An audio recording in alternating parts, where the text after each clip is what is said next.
Hi and good afternoon. Welcome on board. I am Bernard, a big coach. It's a sweet Sunday where football is at its peak, producing a lot of goals in the early kickoff. United beating Nottingham Forest by 3-2.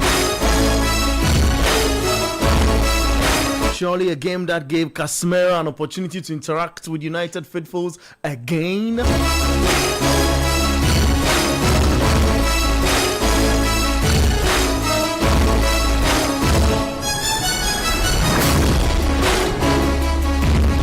game that gave United faithfuls an opportunity to envisage what might or will happen in the next campaign. Of course, there are a lot of months to unfold to tell the full story.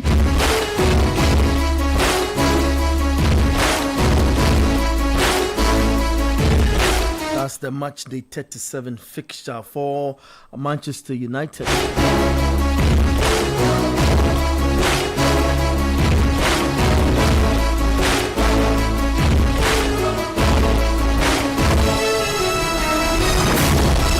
United will be waiting up until May 24 to take on Brighton.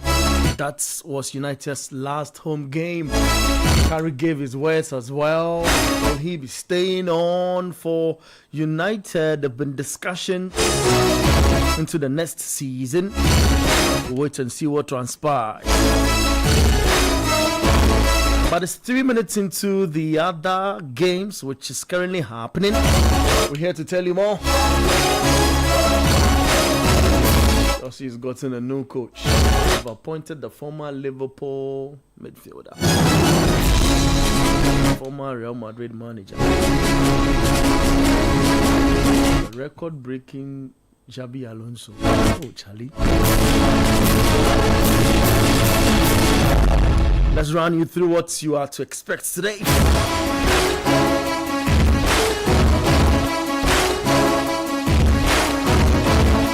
The 2 p.m. batch of games is Brentford Crystal Palace, Everton Sunderland, Leeds United Brighton, Wolves Fulham, all happening.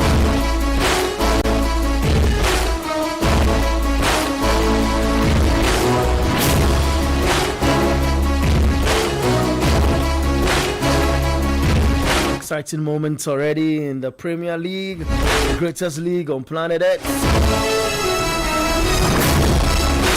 In Spain, the games will be starting at 7 p.m. 5 p.m. 1700 GMT. 5 p.m. it is.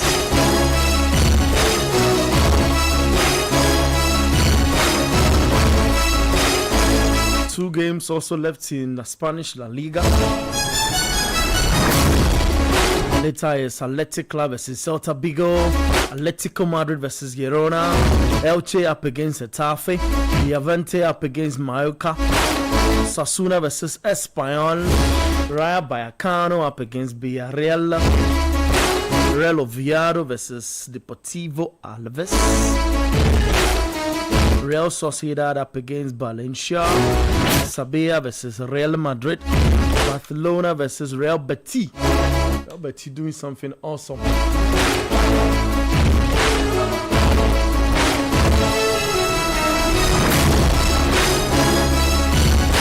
In Italy, Inter versus Hellas Verona is at halftime.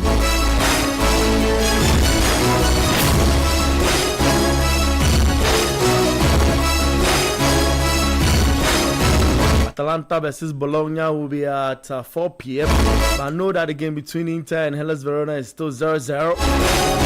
There's already a winner in that league. In Spain as well. Premier League is what we are waiting to see, whether it will stay like that. Cagliari up against Torino, Sassuolo versus Lecce, Udinese up against Cremonese, all happening later at 6:45 in the French Ligue 1. Brest versus Angers, Lille versus Auxerre, Lorient up against Le Havre, Lyon versus Lens, Marseille up against Rennes, Nantes versus Toulouse, Nice, Metz, Paris FC versus Paris Saint-Germain. There's a winner in that league as well.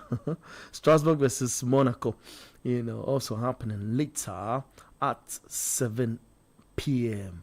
So that's the latest across Europe. We'll be sweeping through games which are live, touching on important issues as well. Let me know where you're doing the listening from or at 0539 986 996. 0539 986 996 is your line to stay interactive. Live on radio 97.3 City FM. On YouTube we are City Sports GHA.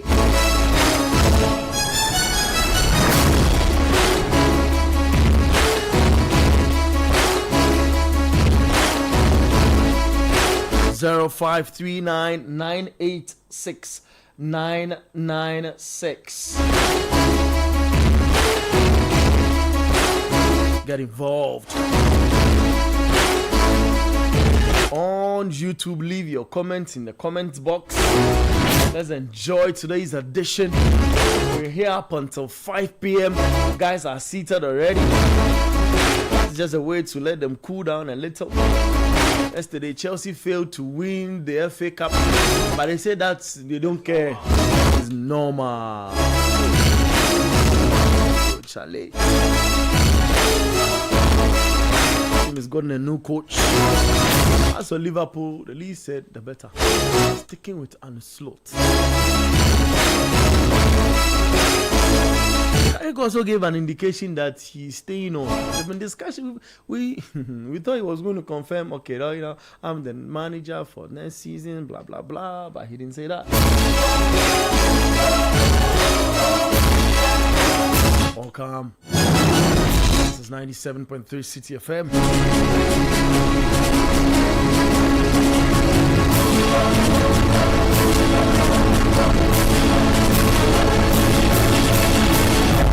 Set the ball rolling. Guys, you're welcome.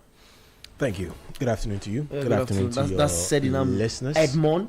I love to call him Sedinam Sedi. Still in the birthday mood. Happy birthday again going out to you. Oh, no, I'm not in the mood. I just got out of it. You were trying to say again. I said you just got out of it. No, I'm out of it. After 15th, I'm out. Yeah, because I need to allow people who were born on the 16th of May, 17th to also enjoy, their day. So I can't still stay in there. Okay. Yeah. So I'm not in that space anymore. Yeah. Yes, please. 25 days to the World Cup, and we live. What is that supposed to mean? Oh no. I'm just alerting people that, in as much as next week is the. Let me say a happy birthday to somebody. Hold on a bit. Okay. So I want to say a happy birthday to Rachel Comey. Today is her birthday. I schooled with her in Swesco.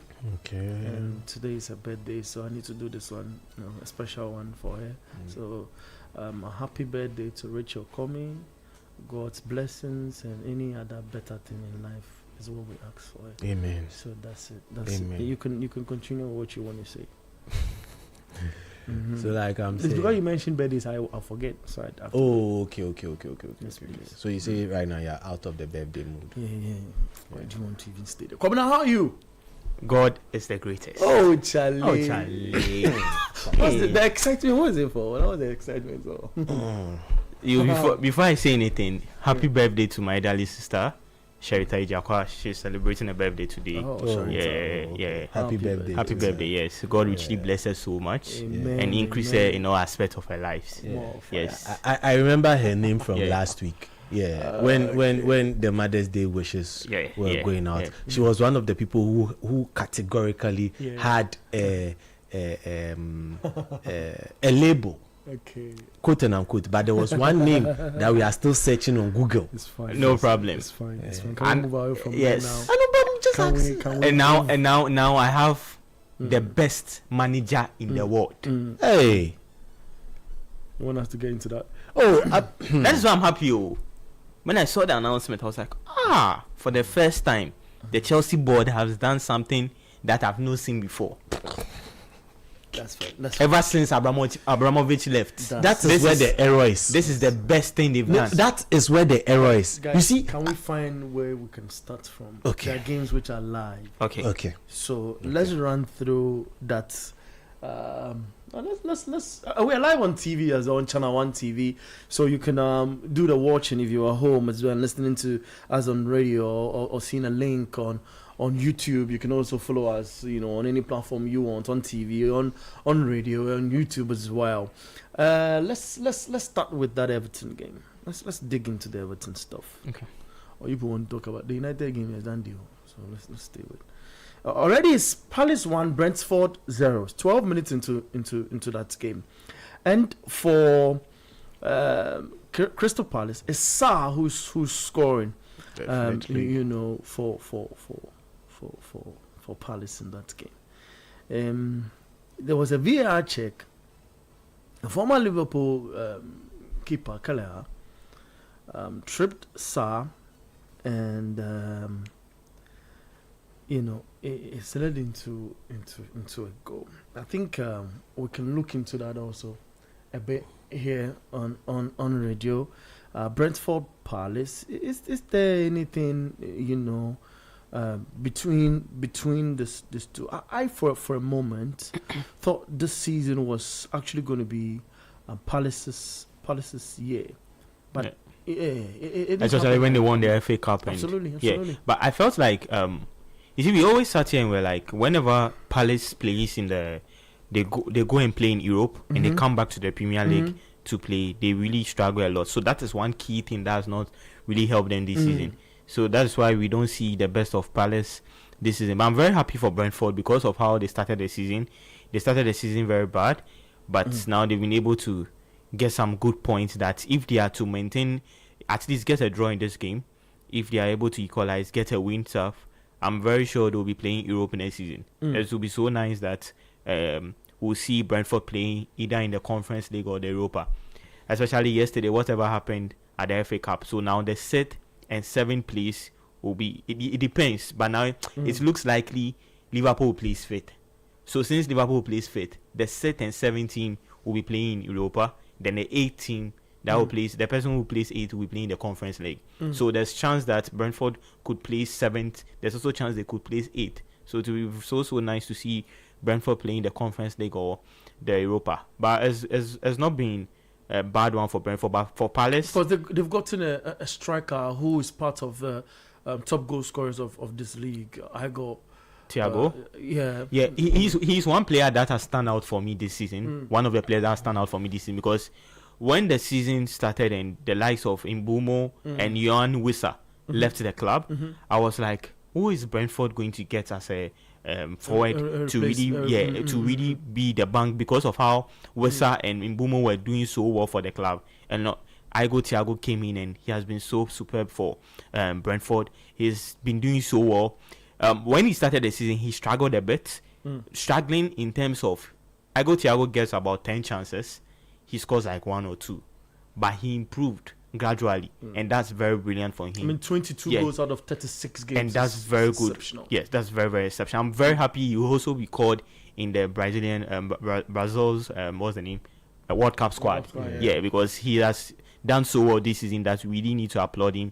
And I'm sure ever since the I don't think any Brazilian has scored 22 goals in the Premier League. I think he has the record. He has the record now. So that's so brilliant, playing in the Premier League as a striker and getting 22 goals. He has done so well for Brentford. But I just feel like as the season is ending, they have to just improve in some of their performances, because don't you think arriving in this league in 2024, and of course this 2026, there's enough time, we can say he's adjusted to this league, but to come from Belgium, from Club Brugge, to come in this league, and from 2024 up until now you play 36 games and you have this number of goals. Now that's proper adjustment, isn't it? I'll come back to you, Sadi, but it is. But when we say usually he came 2024, but you ask yourself, in the 2024 2025 season. In all competitions, he played just 8 games.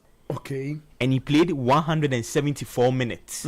Because by then, they had Yohan Wissa, they had Mbumo. So there's no way they will bench Wissa and Mbumo for Igo Thiago to come in. Because especially he was coming from the Belgian league. And they felt like he has not really picked like the way the 2 players had picked already for the club. So what they had to do was, he will be a player to play in the cup games. But since they left, he took his opportunity. He had the opportunity. He took it so well, and he has been a banger for what's the name, for Brentford, and that's so good from him. So I just feel like this is the season for him. He just needs to. I know offers will start coming in because especially when, especially as a striker, when you start getting a lot of goals, offers start coming in and people want you. He should stay. He shouldn't be in a hurry and be like 24 years old, a Brazilian. Yeah, he should stay. He should stay at Brentford for maybe 1 or 2 seasons. If even Chelsea goes to him, he should tell Chelsea that I beg wait. Wow. Yeah, because his numbers are good, and in a season where your numbers are good, don't you think in life you should take, or in football, I should say, I understand. Yes, I understand that betting, taking the risks, but he just needs to take his time. If the following season, I'm very sure with these numbers, if the following season the team is not even is not playing well, and he does so well, doesn't get maybe the 22 goals you're expecting from him, but he gets about 15 goals, 14 goals, 16 goals. That's so brilliant. And I'm very sure by then, if he wants any club to go, that will be so good for him. And I'm even sure by then, his market value or market price would have just shoot up for him for teams to just get him at a very high price, and Brentford will get a very good money for him. So I just feel like Igo Thiago as one player, he shouldn't rush to go to any club at the end of the season. He should just stay with Brentford, and luckily I'm very sure Brentford will play in Europe if they are to just improve some the last game and this game they are playing. If they are to just improve, I'm very sure at the end we'll see Brentford playing in Europe, and he's going to make the name, especially he playing in Europe. Because when you play in Europe, that's when a lot of eyes are on you. In the Premier League, although Premier League, a lot of people watch, but the playing in Europe, a lot of eyes will be on you, and that will be so good. So I just feel like Igo Thiago should just relax, be at Brentford next season. I'm sure when he gets more goals, his market value will just shoot up. Well, that's interesting to know. But I want you to stay on Palace. It's Palace who are winning this game. Look, in a season where they've sold important players, they still seem to have, that's kind of threat we feel they should have. Are you surprised with how they've played and contained their season so far? Well, if it were to be another manager, I would have been very, very surprised. But for a manager like Oliver Glasner, I am really not so surprised, but I'll just like to just give him a pat on the back for being able to achieve this with one of the slimmest squads in the league. So they started the season with a whole back and forth trying to sell players. They've been selling good players for a while now, and it really ramped up in the past 2 seasons when we saw Olise go, and then we have eventually seen Eze also leave. But anytime they make these lads go, it's a question about replacement. It's a question about replacement, and how have they replaced these players? That is where the problem is for Oliver Glasner. However, when Glasner came and requested for one player, he got him. That's Daichi Kamada. Last season was not Daichi Kamada's season. This season, at the early part of the season, he was also really not good. But then things began to turn around, and Daichi Kamada is really one of the linchpins, I'm surprised to say this, in that midfield for Crystal Palace. Aside Daichi Kamada, other things have come into play for Crystal Palace. Look, some of the transfers they have made to sort of supplement what they had has really not worked out so far. Our own brother Nketiah's transfer has really not worked out so far at Crystal Palace. Now, if you're a Palace team that has let go of big guys, how do you make this now count? That is where I am saying that Oliver Glasner is the man who really has gotten them here. I would be very happy for them to win the Conference League final. I think they are playing Real Vallecano. Yeah. I really would love them to win that and qualify for Europa. Now, then the question comes, who is taking over the club? Because Oliver Glasner is gone. He's literally walking out of the door. I don't know how they are going to find a way to convince him. After the likes of Chelsea had actually spoken to him with permission from Palace in connection to their job, that being now, they say, no longer head coach, manager. So as those conversations have gone on, are Palace sure they can actually survive next season? Can they survive next season? If they are going to survive next season, then they really need to go and do a lot of buying. At least 6 players need to come into this Palace team. 6, not 6 bench players. 6 solid players who can really step up when they need be. Yeah. Because this Palace team, when you look at the first 11, that's it. First 11, that's it. What would you do when someone gets injured? When you now have Europa games against stronger opponents that you are going to have to actually play a rotational system, what happens? But for Palace this season, for me, really, I would have wanted to say that they are really punching heavily above their weight. Despite the fact that they had been found out a couple of times this season when they go into Europe and come back and play whoever and lose. It's just one or twice that they've gone and come back that they've not lost on those occasions. Now, again, players are going to leave. Players like, I know Sarr would be kept at the team, will still be kept at Palace. Mateta, they would find a way to try and keep Mateta as well. But, Adam Wharton, would he be there? That's the question. He's heavily chased by clubs. United also wanting him as part of their midfield. For United, we'll get to United, but United is a special case when it comes to their midfield. I'm looking at. No, you mentioned Adam Wharton. Whether he's staying, I'm just mentioning that he has clubs following him. That's all. A lot of clubs. That's City. That's all. So we can Kwabena would always talk and bring in Chelsea. Yeah. Chelsea. He's 22 years old. Chelsea, they want every player in the world, though. So you let's move on. Now, talking about Palace still, how they have managed to actually not replace, but play without McGahey since he left for City is really something that needs to be studied. Because they have now shifted Lacroix into that part of midfield and have brought in Riyadh in normally Lacroix's position. Look, how that playing a 3-back system, that's what you're trying to playing a 3-back system. Even the third centre back, that's a Canvo. He really also did not get the best of starts when he was being integrated into this Palace team. It has taken patience, it has taken time for the Palace team to get here. So for me, all in all, things have worked together for Palace from various angles. They are one team also that have not really suffered major injuries to exceptionally key players. Not to say that the likes of Adam Wharton and then even Daichi Kamada really just gets red carded and gets a lot of tackles in. So for him, he's a disciplinary issue. But for the likes of Wharton, Lacroix to some point, Mateta, Ismail Assar missing out, going to the AFCON and winning a trophy which is currently being contested at CAS. I do have to bring that in. No, I am. I'm just. It is fine. That's fine. What he won it, but right now we don't know whether we should say. Guys, he's a Senegalese. He won the AFCON against Morocco. Did he win? Do they have the trophy now?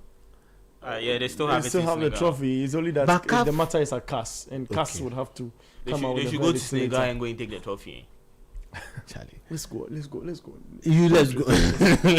go. Stay on the Palace issue, and you see, these guys really do not get injured, and that's something we also need to try and understand.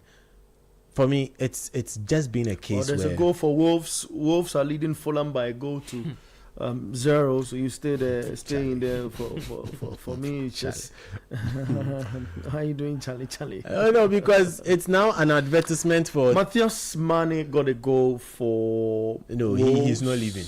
He's going to play with them in the championship. I doubt.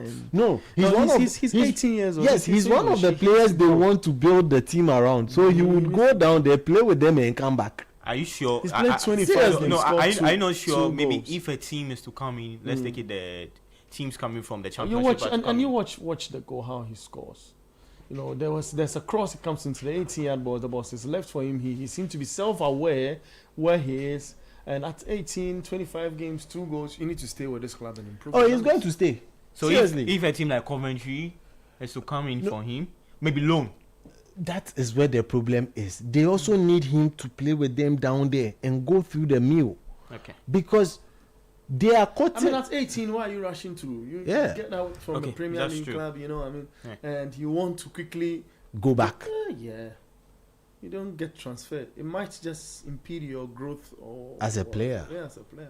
But even the amount of money that Wolves would be quoting for him is going to be ridiculous. Yeah. He's English. They want him to stay. Good. So imagine he's English. He's 18. He's an attacker. He has scored a couple of goals, even if it is 1 or 2. No problem. So it's a couple. So he has scored 2 goals. It's not his fault that the team got relegated, but he's part of them. And you have English tax accompanying. Minimum, they are going to be. If you want to go close to such a player, get ready to fork out about 40 to 60 million. And which club would want to pay that much for money? That's what I'm saying. There are a couple of players there who would leave. When I feel when we have that conversation, we will get into it. But for money, he's going to stay with them. But Crystal Palace, a lot of things have worked together for them. They've had a rough patch during the season as well.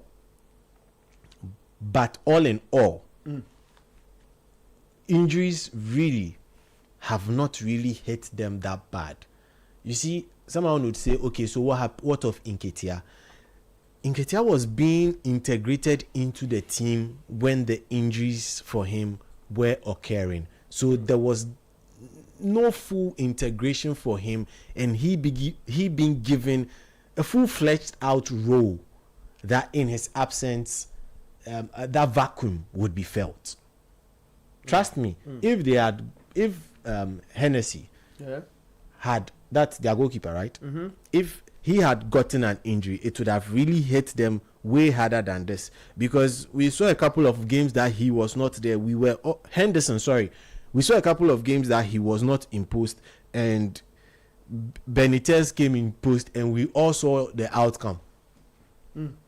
So for me, just that a couple of things have really worked out for them. You look at the bench of Crystal Palace, and that is where you would ask yourself, how did they get here? How?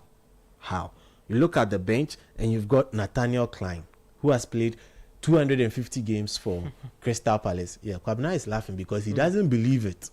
I know you don't believe it, but the appearances are counted that if you come and play 5 minutes, it's 1 appearance. Yeah, so that's how come. Then you've got Devaney. He also came in at certain points in the season to step in for a couple of defenders. Guisan has really not also had that season for Crystal Palace. He has really not had that season for Crystal Palace. Hughes, we all know, would come into midfield to either replace Kamada or Watson, and then constantly get yellow carded. They've got Lemar, who almost always starts from the bench. Mateta, who is being actually, managed. And then Richards. This is the bench of Crystal Palace. If you're asking me, where are the rest of the people? Maybe they are injured. No, they only have 3 guys injured as it stands. Dakori, Nketiah, and Sosa. For me, one of the key things they did in the season, despite the fact that it's not giving them a lot of goals, but it is helping them balance the load, is the signing of the Wolves striker Larson. He had scored 1 goal in the EP. He had scored 1 goal in the EPL for Wolves, prior to joining Crystal Palace, and they paid 49 to 50 million pounds sterling for him. He has come in. He has helped them manage the load. One player who has also really stepped up to the plate this season is Pino. Pino really is trying to step into that role that Eze was doing and was playing for them on that hand side of the pitch. But really, one player who really has been the difference maker for the team through and through this season would have to be Ismail Assar. Great. Ismail Assar. I mean, he's had a beautiful season, isn't he? He's Go back to your native country, win the AFCON. So are they AFCON winners? Because they are until Cass says something different. No, but right now, well, CAF never put out a winners flyer for Morocco, so no, that's the truth. Let's hold on. Let's not get into the AFCON situation. It brings a lot of stories. I'm listening to you all the way from Tema Community 4. Bernard, all right, that's great. This is Raymond the decoder, Raymond decoder inside Tema Community 4. It says,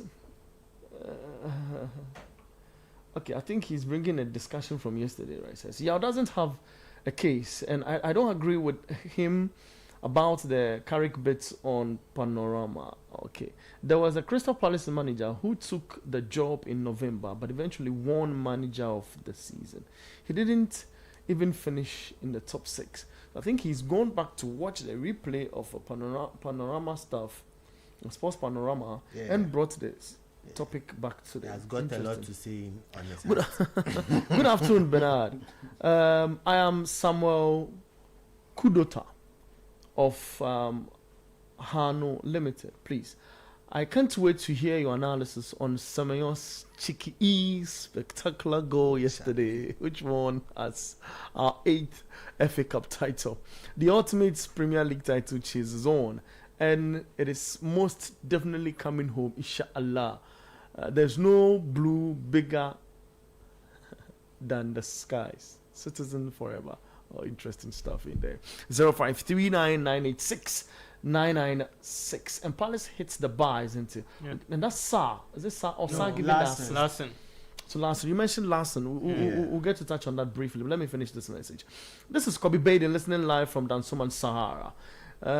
In the French league, Auxerre will.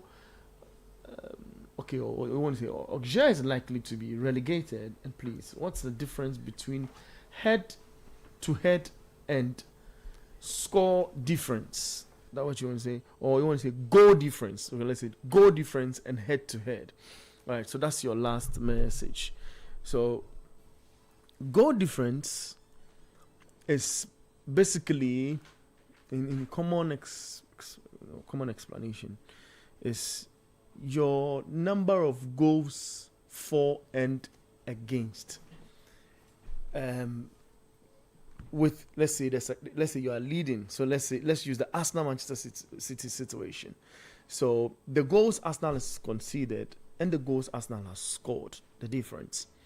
Then the goals Manchester City, again has scored, and against him, conceded and scored. The difference between the two. So let's say Arsenal after let's do it practical. So let's put the two teams, the team that he's mentioned, Auxerre, and then possibly Nice, and then to some extent Le Havre. I.e. the team below. So the Auxerre. team below Auxerre is Nice. Great. So Auxerre has scored 32 goals, but have conceded 44 goals. So there's a minus in there. Yes. And then Nice have scored 37 goals, but have conceded 60 goals. That's a lot. So on the negative, what's Auxerre's goal difference then? So let me quickly get that for you. I think he wants to see the possibility of Auxerre staying in the French Ligue 1, is it? Yeah. So Auxerre has negative 12, Negative 12 then Nice negative 23. and Nice negative 23. Auxerre has gotten negative 4, 12. negative 12, and Nice has gotten negative what? 23. Negative 23. Yeah, but with the French league, what is even making it so nice is because is that one, Auxerre who has 31 points, that is 15th. Nice 16th, that also has 31 points. Le Havre has 32. 32. Yeah. Auxerre will playing away today against Leo, and Leo is third on the league table, and they want to just stay in the top 4 because the top 4 gives them European football. And if you check from third to sixth, no, let me even do third to fifth. Yeah. Leo has 61, Lyon 60, Rennes 59. Yes, so meaning they have to win this game to at all costs to play in Europe. Whilst Auxerre needs to win to stay in the league. Whilst Nice will be playing Mentz. And Mentz is 20th already on the league table. So so they are 18th on the league table. So they are already relegated. So then his point is no, but you watch the goal difference. Yeah, but before you continue, let's bring this contest also into it. So in the French League, There's a playoff. So in as much as so in as much as 3 teams are likely, the word there is likely to get relegated, 2 are sure relegated. The 2 sure relegated are Nantes and Metz. They are gone. Great. But for the 16th position, which is where Nice occupy currently, whoever lands there would actually play a playoff with one of the Ligue 2 teams, and the winner of that would rather stay in the Ligue 1. Yeah, so the Ligue 2 team like this is they'll play the team that will place third. Yes. So what's happening is that he would want to find out, should they all draw and there's minus 12 goals for Auxerre and minus 23 for Nice. Yeah, he wants to look at the possibility. What then happens? So goal difference wise, Auxerre stands at a better position with the minus 12. Mostly what they have, we just need to educate our listeners and viewers is that we need to know the type of system or the type of rules that the league does. So first of all, the league, the first thing that they use to separate points is goal difference. Yeah. So the goal difference is one key thing. So they check the goal difference, and as you said, if both of them are to play draw, that is Auxerre and Nice, meaning Auxerre stays. That's it. Then Nice needs to play a minus 12. Yes, goal difference. And Nice needs to just play the playoffs. That will be a home and away situation that they have to make sure they'll stay in the home and away situation and just stay in the league. All right, so that's a bit of your messages. Let me clear 2 of the messages. Then we'll get back to talk about Premier League. There's something that I'm sensing with the teams that were promoted in the league, into the Premier League, some of which are playing now, and which one did to be able to stay in the league, and why one is getting relegated. Okay. Let me pick the 2 messages. We are on YouTube as well. You can leave your comments in the comment box. We get to talk about that. We're talking about a lot of issues today. No, we can't talk about Manchester United the whole show. That's the message no, that's a message on YouTube. I just had a glance. Good afternoon, City Sports. I'm Hot Babs from Airport. Our team's leaders did not change and sign quality players. Alonso is likely to be sacked, and Chelsea will be without a coach till Judgment Day. Oh my God! Congratulations to Ajax against Supporters Union. They are against Supporters Union. Draw, he says. All right, let's do more messages, guys. Says, guys, have you seen the relegation battle for La Liga? It's very crazy. Oh. Yeah, we will be touching on that. Don't let us Brentford. get into it. Brentford equalizes. Yeah. A lucky goal. On the 40th minute, why is it like Dango scores and equalizes for Brentford. It's Brentford 1, Crystal Palace one. It's a game we've been analysing shortly. One of the key signings that really studied the ship for Brentford. Stay there for me. Let me just finish this message so that I know I'm done with the text messages. 0539986996. Hi City Sports. I'm Bansi texting you from Nungwa. Next season Chelsea is going unbeaten with Alonso, no doubt about that. Blues forever. Hold on. Let us know. Oh, come on, stop it. You have to be careful. Let's Hey, Chelsea fans. but why you guys laughing? Oh God! At a break, when the games go on a break, I will allow us touch on some of the issues about 15 minutes and we go.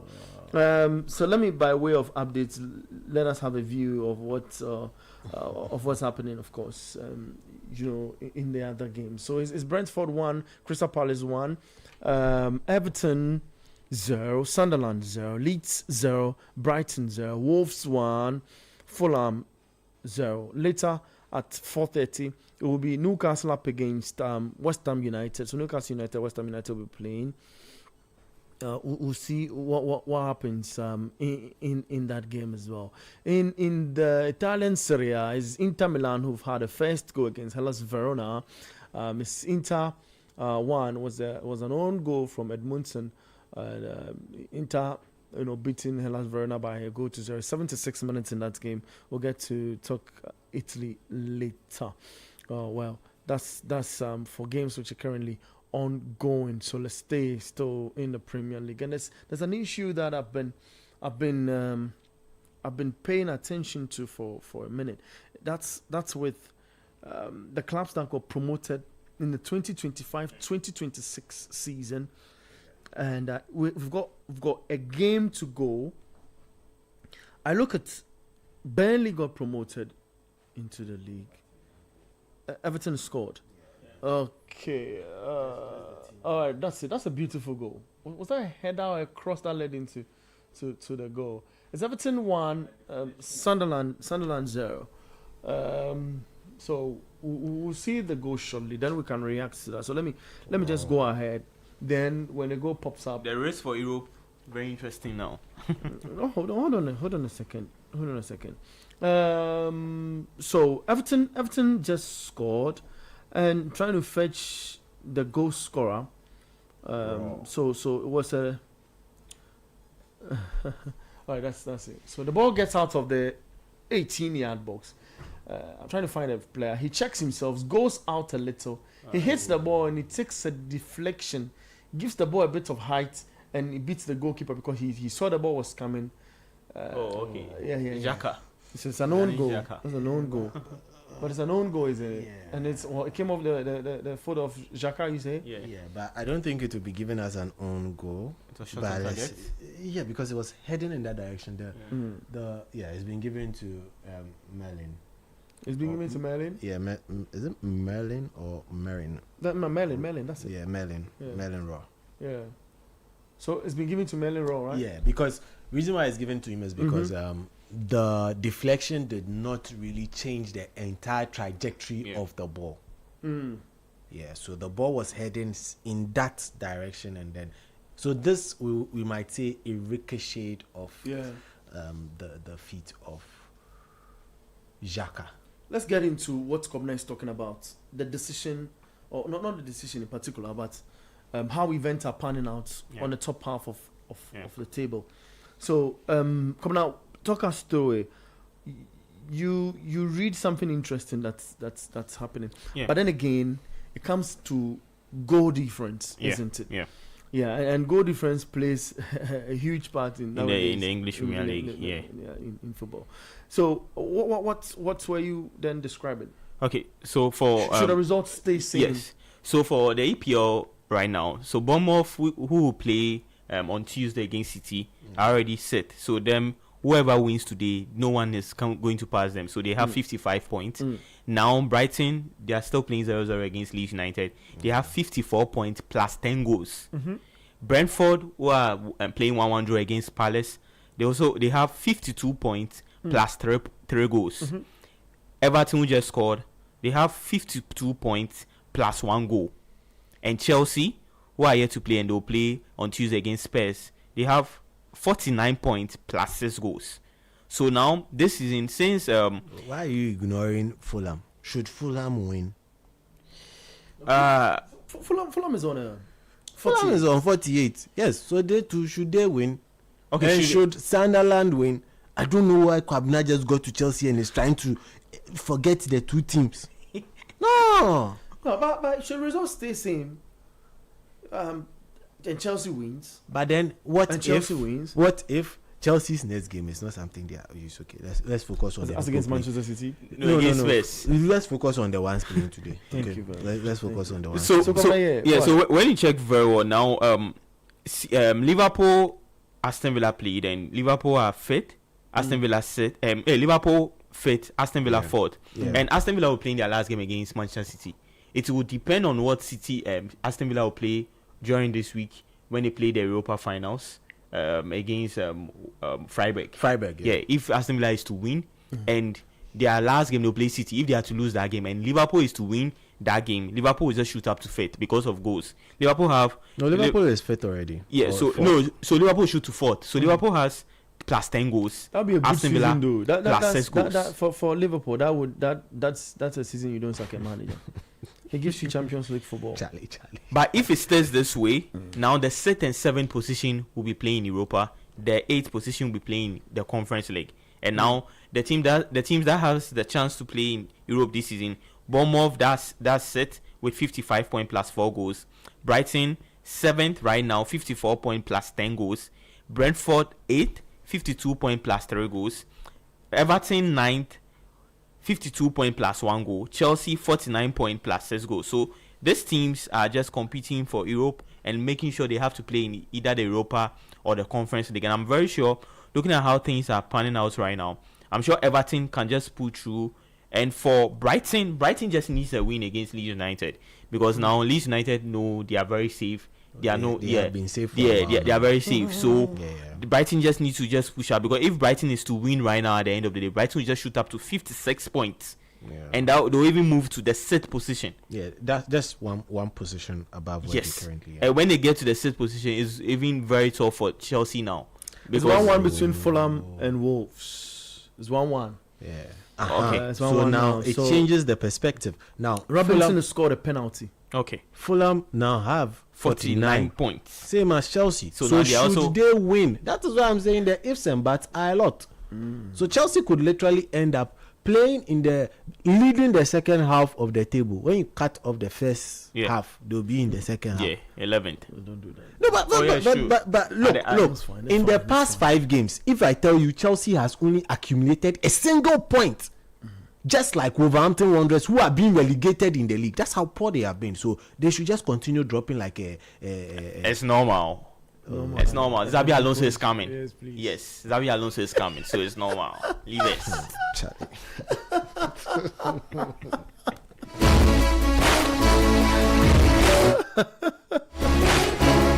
This is 97.3 CTFM. It's halftime at Simpson Test at the Hale Dickinson Stadium. It's Everton 1, Sunderland 0.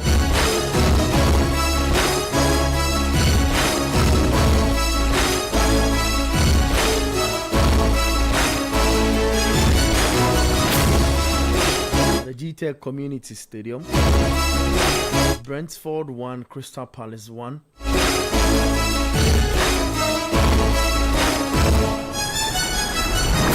At the Ellen Road. Ellen Road has Leeds United playing against Brighton. Is 0-0 at the Ellen.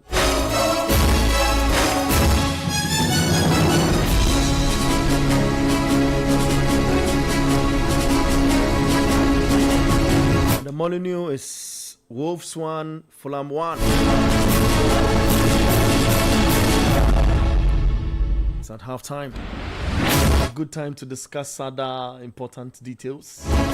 On radio 97.3 CTFM, on channel 1 TV if you're watching us on TV, on City Sports GHA. Seeing the boys gathering in numbers on YouTube. Touch on sensitive matters now. Is it? Please.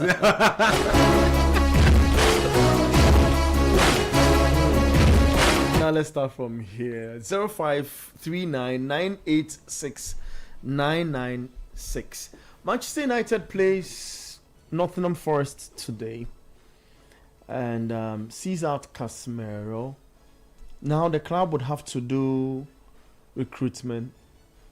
We're hearing that the club want to stay with Michael Carrick. Guys, I've not heard from you in relation to the Manchester United decision on wanting to settle on Michael. The results looks brighter this season, and it's only because United played in one competition for a minute for a longer period, and is going to play in 4 competitions next season. Casemiro is leaving this football club, and all that surrounding United, plus how they played this afternoon. What's your take, Governor? Let me start with you, Governor. I'm sure after there's another relegation battle somewhere. Oh yeah. That one. It's been there for a minute too. Like 11 teams. Oh, it's been there. It's been there for in La Liga for a minute. For a minute. It's been there. So let's do it this let's talk about the Carrick. I have some things on my heart to talk about in the La Liga. Let's finish. Okay. Carrick. Okay, so then because the games have not started in La Liga, let's just use this opportunity. Okay. And Bruno Fernandes, he Yeah. calls a record. Yes. Yeah. You know, a record that Kevin De Bruyne and Thierry Thierry Henry. Henry, Yeah. you know. Okay, so good one from Michael Carrick. He came in as an interim manager and he has not disgraced himself at all. I'm sure ever since he came to, if you put down the number of points that he has accumulated or he has gained ever since he came, he's even one of the top managers. Top 2 managers that he has gained a lot of more than points, and that's so brilliant because of how Manchester United season weren't going so well when Amorim was there, and when another interim manager of Fletcher also came in and they weren't getting the results. And after that, when Carrick came in, you could see some improvements in most of the players, and some of the players were so happy playing under Michael Carrick, and that was so good as for Manchester United. The likes of Mbumo was on and off because today what I saw from Mbumo is that he didn't want Bruno to get the 20th assist because of what he was doing. But apart from that, that was brilliant performance from some of the players. For Carrick, looking at how things are going, he's going to stay with the club for the next 2 to 3 seasons. And if you look at the achievements, look at his results, if you're a Manchester United board, you keep him. Okay. If you're a Manchester United board, you keep him. Because we always use results to know that, oh, this manager is doing well or not. And when you look at, on paper, when you check Carrick's results, he has done so well. He has not done badly at all. But another question that you have to ask yourself is, has he improved Manchester United's play? Because there are instances we see from Carrick, we see from Manchester United. First half, we see so good, very good football from Manchester United. In the second half, as I am here, Charlie. What's the meaning of that? they are not able to sit well. They are just moving around. They don't know what to do. No, so you see, sometimes, despite we talking about the people, like when we put it on paper, the kind of results he's getting, that's brilliant. But when we also watch his play, are we seeing we've seen improvement from Manchester United for that one. There's no doubt about it. But are we seeing consistency from them? Because someone will say, okay, maybe because, especially, let me put their game they played against Sunderland. Someone will say, oh, maybe because they've already achieved or had qualification to the Champions League, that is why they relaxed. But we saw some games that Manchester United played against Leeds United and some games that they played, even against Chelsea, that they even won. We saw Manchester United didn't play so well against Liverpool. When Liverpool had to equalize to 2-2 and they had to get the third goal, we saw how Manchester United struggled. So there's this petty games that we have to sit down. Carrick needs to sit down to know what they have to do to really help. Because one, now Casemiro is leaving. who is the perfect replacement for Casemiro? They have to go into the market to get a very good player, because you can't depend on Ugarte. Ugarte is not a player that Manchester United can depend on. So they have to get an equal replacement for him. Are you going to get Baleba? Baleba, one. We saw the Baleba of last season and this season. There's been a lot of difference. The only advantage Manchester United will get from Baleba is that 90 million pounds Brighton were quoting last season. They won't quote 90 million this season. It might go low to maybe some 50 million or 60 million, because this season he has not done so well and the market value has just dropped. That is one advantage Manchester United is going to get from him. But you have to ask yourself, these players, if they come to Manchester United, are they going to just adapt like the way Casemiro and other players have done? That's another difficult thing. But since they are playing in the EPLs, there are some of the players who come in and they'll be able to achieve. I just feel like if Manchester United is to go in for a player in the EPL to replace Casemiro, they have to get a player in the EPL, to just replace Casemiro and don't go to the other leagues. If they go, yes, the likes of... You feel anyone who comes is going to struggle? Yeah, it's going to be a bit difficult. You like the Adam Watson bait, the Carlos Baleba bait, and Elliot Anderson. Yes, if they are to come in, it's not going to be bad. But this kind of standard or the kind of play Casemiro did, they have to... It's going to be difficult to achieve that particular bet, but they have to improve or do very well, because now they'll be playing with Kobe Mainoo, and mostly with the holding midfielders. If you get a partner that is able to help you so well or play so well, it puts the best out of you. You are able to bring the best out of you. But if you get a player that doesn't support you or do so well, you have to struggle a bit. And that's one key thing Manchester United needs to really check. So for Carrick, that will be staying at Manchester United. I understand the Manchester United owners, because they felt like, on paper, they have to be fair to him because he has done so well. He has been able to help the club do something that they wanted to do, achieving it, and they placing third and making Manchester United qualify for Europe next season. It's a big one. But they have to get very good transfers next season, because if they don't do that, it piles a lot of pressure on them. Some of their players that they have to... There are lots of Manchester United players that have to leave. There are likes of Zexi and other players that I feel like they have to just replace to get more chance to play in Europe, because now they'll be playing in Europe and playing in the 3 domestic cups, and like, so the league, the FA Cup, the Carabao Cup, they have to do so well, because I'm not sure Manchester United fans who like to play in the UEFA Champions League and the first 24 teams, they are just eliminated. They don't want to see that. Manchester United needs to be part of the teams that will be playing, qualifying to the round of 32 or round of 16. Then they have to get some good results that Manchester United fans will be so happy. So it's very good from them. And for the Bruno bit, he has done so well. He is my Premier League player of the season. He has done so well this season. He has not had a very good season when the season started, but the latter part of the season we've seen a very good Bruno Fernandes, and it's really good for him and also for Portugal going to the World Cup, because he playing this good way. When he goes into the Portuguese team, they have more good players around him, because they have like very good players around, the likes of Vitinha, João Neves, who are going to play so well around him. So in this Manchester United team, he's able to achieve 20 assists. That's brilliant. I even feel like if not some of the players who were kind of lazy and not getting the goals, I'm very sure Manchester United, Bruno would have had like about 25 assists. Especially in today's game. Yes. Would have had more than 25 assists. Before the show, I told you that if Bruno was to be at City, that 20 assists he had would have broken it long time. Because I'm sure by now, Bruno will be getting 25, 26 assists, because of how efficient some of the strikers in City are. Unlike Manchester United, some of the strikers are not really efficient. So it's very, very good for Bruno. I'm just hoping their last game that we'll be playing this season, he'll get 1 or 2 assists and just get the record now, and that will be so good for him. So for Carrick, Manchester United has been so good from him, and I just feel like next season we'll just have to see what he will do for Manchester United. Okay, let me go to YouTube's a little and read some messages, because I've left them for... Daniel Plaka says, you guys are not being fair to Carrick. You say it doesn't matter how Arsenal wins, but coach will tell us Carrick's United is winning by moment. All right. But wait, hold on. Is that not what happened this afternoon?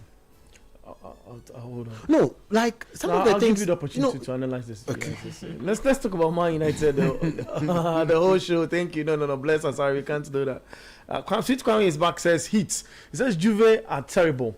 We'll talk about what's happening in Spain soon. Thank you, Semenyo, for the goal, but he needs to work on footwork next season. Sweet Kwame adds that. Ibrahim Ismail says, Abiku, I thought this show was dedicated to Manchester United. Watching you live from Lome, Togo. Well, Ismail, we can't dedicate the show to Manchester United. They've not won the league. They just won a game. Today, I've joined here rather than radio. Okay. Richie, Nana, Kwesi. All right, Kwesi. That's good. Abeku, today Ahmad Mbomo and Bruno were all not good. We could have won the game by a whole margin of goals. You smile at that one.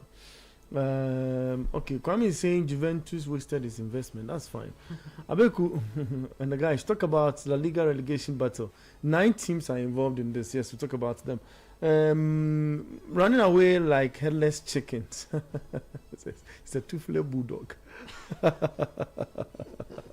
Yes, Manchester United's only problem is they consider silly goals. So next season, I think Carrick will sort out that defensive problem he had.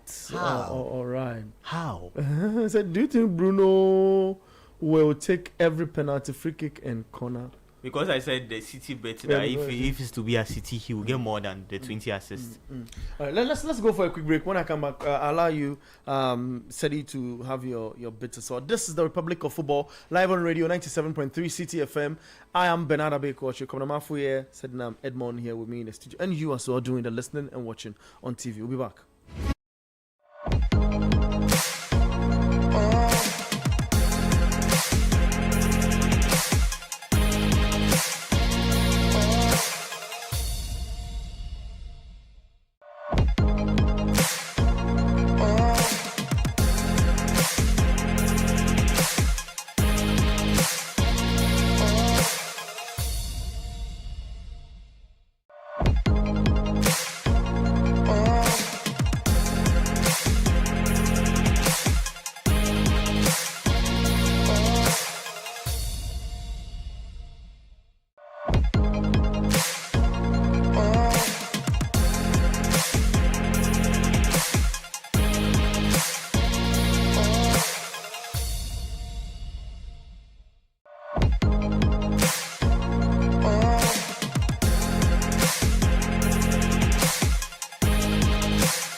15 games, Carrick is a better manager than Arteta.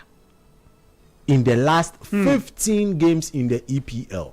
Because if you look at the last 15 games in the EPL, you look at the standings in the last 15 games, City is first, United is second. Only put apart by 1 point. That's how close it is. Now, if you are going to look at the statistics, since the man Carrick came in, what he's been able to achieve with the team, then you would give the job to him. But if you widen the scope to include the fact that it was 1 game a week, 1 game a week, 1 game a week, no midweek, no weekend, you are not playing every other 3 days, and sometimes you were getting results from Manchester United literally playing on the moment. You look at their game versus Liverpool, after going ahead 2 goals, then in the same shape they sat deep, welcomed Liverpool onto them, and then after the equalizer decided to open up the game again. You are leading at home, why would you do that? Same thing happened today. It's time that United break off the shackles and beat teams handsomely. That game that they beat Liverpool 3-2, trust me, if they had gone up 3-0 in that first half, it would have been more, difficult for Liverpool to think of anything called a comeback. But because some of the things they do is largely based on moments, it makes it difficult. So statistically, you look at the broader picture. It is in the league again. It is very good that you give him the job, but it is not only the league you are going to play. And if some of the moves that Carrick is already helping United pull is the kind of things that he'll be pulling, I wish them all the best. Okay. Because he has extended Maguire's contract. Means Maguire is staying. Manchester United options in the centre-back positions going into next season, barring any changes, Martinez, Lenny Yoro, Delete, Maguire, Haven. Yeah. Have I missed anyone out? No. So these are the options. And so far this season, under Carrick, we have seen how this particular set of options have helped them concede or ship in goals. United needs to learn to stop conceding a lot of goals.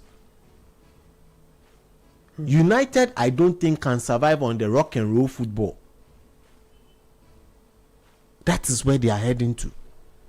You look at it in a broad way as well. I am glad that what I sat here and said when we were in the new year, when Carrick was appointed, is what has happened.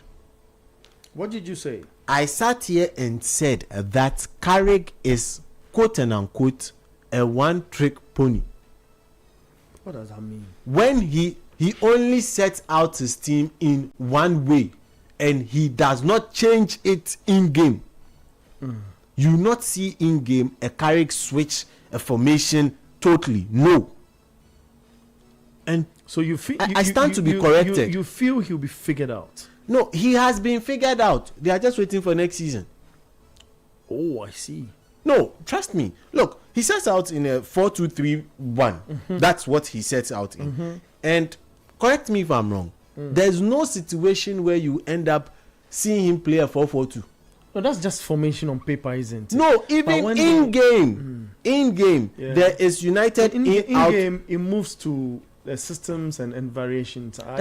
That's why when you put the front three there in Cunha on the left, Bruno playing number 10, and on the right Ahmad and then Šeško. Šeško or Mbumo up front. Okay. You see them rotating, you see them moving. Good. Around. But the movement still keeps that shape. Okay. So United have a specific in possession shape that doesn't change. They have a specific out of possession shape that doesn't also change. Okay. Everything good that has happened to United under Carrick has come from one man, Bruno Fernandes. Everything good that United have done under Carrick has come from the boot of one man, Bruno Fernandes. I'm very glad that they've been able to extend the contract of Kobe Mainoo as well in midfield. However, they would need to sort out their laterals. Do they continue with Dalot? Is that the option? Sure. Is that the option? Or they'll now figure out a way to start playing Patrick Dogu? Goal. Crystal That's Palace. another goal for Crystal Palace. And Adam Watson. on the Dogu goals, it looked like Dogu scoring from that position. Adam But Watson. this is the guy we were mentioning. Just said he mentioned for the United midfield. Actually, I was about to mention his name to get him to partner with Kobe Mainoo. Kobe Mainoo. I was about to give a litany of names, and he just pulled his name to the top. Like I was saying, United need to sort out their midfield. Now, United already has aura. Yeah. Before going into the trenches, United has aura. At this point in time, United would attract better players than Chelsea, despite the fact that Chelsea are dreaming of Alonso. Look, United would attract the better players than Chelsea. But why are you putting emphasis and screaming at No, I want them to understand, because you see, that's a goal. And that's a good goal. Around the D, that's a goal. Yeah. So Through the sea of legs. if he's the player you are mentioning, that's not a Scully goal. That's not a Michaelesian goal either. That's Adam Walton goal. that's Adam Martin. Adam Walton goal. Palace 2, Brentford 1, Everton 1, Sunderland 0, Leeds 0, Brighton 0, Wolves 1, Fulham 1. Is what's happening in the Premier League for the 2 p.m. Batch of games. Yeah, you were on something? Yeah, let me just land quickly so Yes, that please. we move on to other things. Look, for Carrick, they need to sort out the midfield. There's a situation between the Liverpool and Sunderland game. A ball comes off the arm of a player. Everton, The referee, Sunderland. Everton, Sunderland. What was that saying? Liverpool. Liverpool. No, Sunderland. Liverpool, Sunderland saying. Everton, Sunderland. I think when I saw the red in Sunderland's stuff, I was just thinking, wow. The ref didn't take the decision, did he? No, he didn't. He leaves the ball for a corner. Yeah. All right. We'll Get to talk about it. We'll you get land. to You land there. Let me. So United really need to use their star power to pull the players that they need to get into the team. Look, they need to spend the money. They need midfielders, minimum 2. 2 different types of midfielders. You need a solid DM and a hybrid DMCM. A hybrid DMCM Get what you're talking about. and a solid DM. There are 2 options on the table. Kwabena lays it down. They should go for Premier League proven. If you are going to go for Premier League proven, then I'm sorry. Carlos Baleba's age helps him, but his form in the last season dips his data. I think the United move that Like he That didn't- fell through? yeah. affected him. a Yeah, bit. it affected him. Now, Elliot Anderson is a good shout as well. But would, Nottingham Forest be able to allow him to go? We know what Nottingham Forest do when they don't want their players to leave. Yeah. We know what they do. Yeah, they did that to Gibbs Gibbs White. White. We know what they do. Now, Adam Watson, a third option from the Premier League. Would he be the one? Are they ready to spend the cash? Crystal Palace have proven that you show them the cash, they give you your player. It's that simple. It's a very simple transaction when it comes to Crystal Palace. Show them the cash, they give you your player. We move. Absolutely. Then if you don't want that and you want to go and bring players from outside, there's Anderson. Yeah, heard about Anderson too. Anderson's contract issue makes it more than potent for him to easily join United. His contract issues not extending, wanting out, makes it easy for him to join. You look at Echouameni. Look, at this point in time, you ask yourself, Madrid are doing all the PR talks and all, but realistically, would Tchouameni live in Madrid beyond the season? That again is another opportunity. This is just top of my head. Okay. I can do more digging for United and give them a spreadsheet of the kind and sort of player they need for those positions. Keep the sheet. I want you to spread Chelsea on that sheet when the batch of games we are observing ends. No problem. And then we'll dig into the Chelsea and the Spanish league stuff, and then we'll get to talk more here. So on they radio. need to sort that out, 97.3. and also need to actually ship out a lot of players. Are you keeping Zegzi or you are shipping him out? Because in Carrick's system, there's no place for a 9.5. Is that a question for me? No. I'm saying that in Carrick's system, there's no place for a 9.5. That's true. There's absolutely no place for a 9.5. Thank you very much. They United actually need a specialist when it comes to the left-hand side as well. A proper 9, those kind of No, details. a proper 11. Nine, Pro- 10, a proper 11. In football, I've not heard 9.5, those kind of things. Zegzi I know is him. 9.5. Only him. Yeah, on Uncle Ten. You let me read some messages. Okay.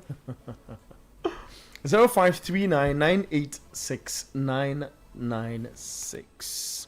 This is good day, guys. Richie Roos from Pong. From Pong. It's Pong, rather, right? Yeah. Pong. KPO and Pong. Boom. Pong. That's nice. I love names like that. Pong. Yeah. Chelsea will go. No. We'll go on relegation next season. Liverpool will place 11th next season.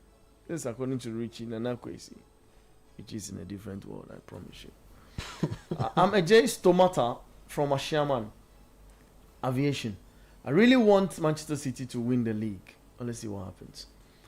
Abeku, do you know that Nak? Oh, this my guy. If you check through his messages, it's Nak bread and kwa. Maybe he watches and only he's gotten Ganacho as his DP. Okay, it's okay. Let's continue. He said, Abeku, do you know Nak Breda has been relegated? Sorry, Brian Brobby has equalized for Sunderland. Sunderland. Yeah, so 1-1. So Wow. okay. So will you be taking Brian Brobby's Oh, brother that's- to the World Cup? That's a nice. Oh, that's a nice goal. He waited for everybody to sit. Watch it. He penned it. That's a 9, not a 9.5 or something. Let me finish the messages, guys. It's No, but it's we'll be 1-1 taking- between Everton and Who'll be Sunderland. taking his brother to the World Cup? See, Lucasen. Oh, Charlie. It's a simple question. that's fine. So the game that's not seen goals is the Leeds Brighton game. We'll get to talk about it, but it's Everton 1, Sunderland 1, Crystal Palace 2, Brentford 1, and Wolves 1, Fulham 1 as well. More of your messages coming in on 0539986996. This one says, this is Flecky. I want to ask why EPL teams don't sign young players from Saudi League. My guy. Saudi. And then Saudi, do they have Championship crowd, they don't mind them. Now, Saudi. Hey. Okay. Have you seen is it Koeman? The former Bayern Munich player. Koeman, Koeman. He plays for Cristiano Ronaldo. Have you seen him? The last time, the Yo. shambolic things he did in that game that's not only the last time. should have won. No, not only the for last time. Bento, the league said about Bento the better. Bento is ensuring that Cristiano Ronaldo. Yesterday they lost another trophy. Yeah, like I was like, against Gamba. But Bento what's going is on? Bento. If you change Bento, that didn't work. Let me focus on my messages. So we know Elijah's problem. Although United hasn't won the league, they've been in the wilderness for 3 out of UCL, so they need to be talked about. I don't get your message. Yeah. No, maybe he means that they've been out of the UCL for a while. So now that they have achieved this feat, we need to talk about them. So Okay, I get the impulse of that. in the trenches. Yeah, and in that space, I know the United fans they want to talk about their team, and the Chelsea people to ask, why are you not talking about them? You've won a couple of things, so let's talk about United. The 44-year man, Michael Carrick, is the best person for Manchester United's job next season. Bernard, is Andre Onana back? He's coming back, but the team he plays for really are doing everything possible to sign him permanently. Yeah. But the goalkeeper, actually his head is turned in Manchester. He says he wants to fight for his place in Manchester, so he's coming back. He's seen that there's no competition for Senna Le Mans, because Le Mans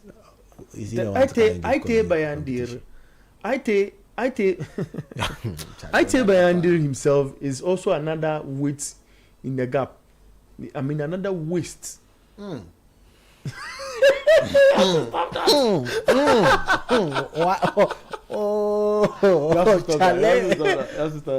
Wait, so now you let's try and have another conversation as well. Let's try and compare the second goalkeepers in the top half of the EPL.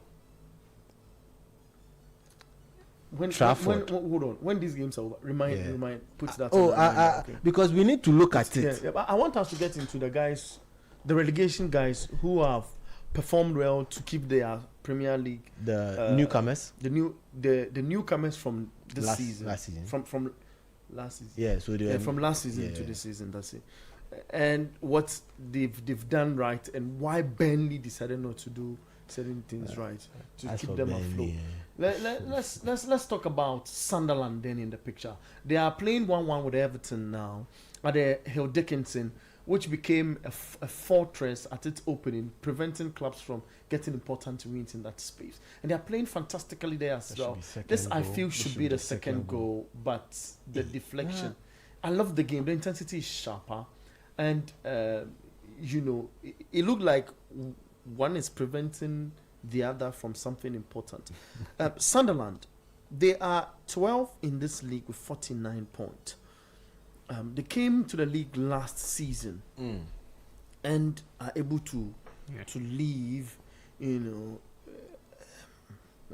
It's just one game of, and I don't think they'll go on relegation, because you look at the points and how events are. So they've kept their tempo and staying in there. Then there's what you call Leeds United, who've got 45 points, who I don't think will go on relegation as well, because they've got 45 points. And Burnley is 21 points, and they are second from bottom. I mean, come now, what is it that Sunderland has done right? I know that Xhaka, you want to talk about his experience he brought to the stream, and how he's played. And some people were even saying they think Manchester United, for example, looking for a midfielder, should go for Xhaka, because he's established himself in a Sunderland team that, look, people didn't give a chance to stay in this league up until this point. Okay, so one main reason why I feel like Burnley is going down is because of their home games. Yes. They didn't learn the Ghana Premier League approach. No, they didn't. Like a Baufia, because when you go away, it is difficult for you to get a win. Let me give you the stats. Let me have it. So for Sunderland at home this season, they've played 18 games. 18 at home. They won 8. 8 out of 18. So lost. Plus minus, lost, draw. Yes. Some of them. They drew 6 and lost 4. That's for Sunderland. Leeds United, currently they've played 19 because they are playing their last home game. Absolutely. They also won 8. They drew 6 and lost 5. Okay. Let's go to Burnley. Burnley at home, they played 18 games. They won 2, drew 6 and lost 10. No, won how many? 2 at home. 2.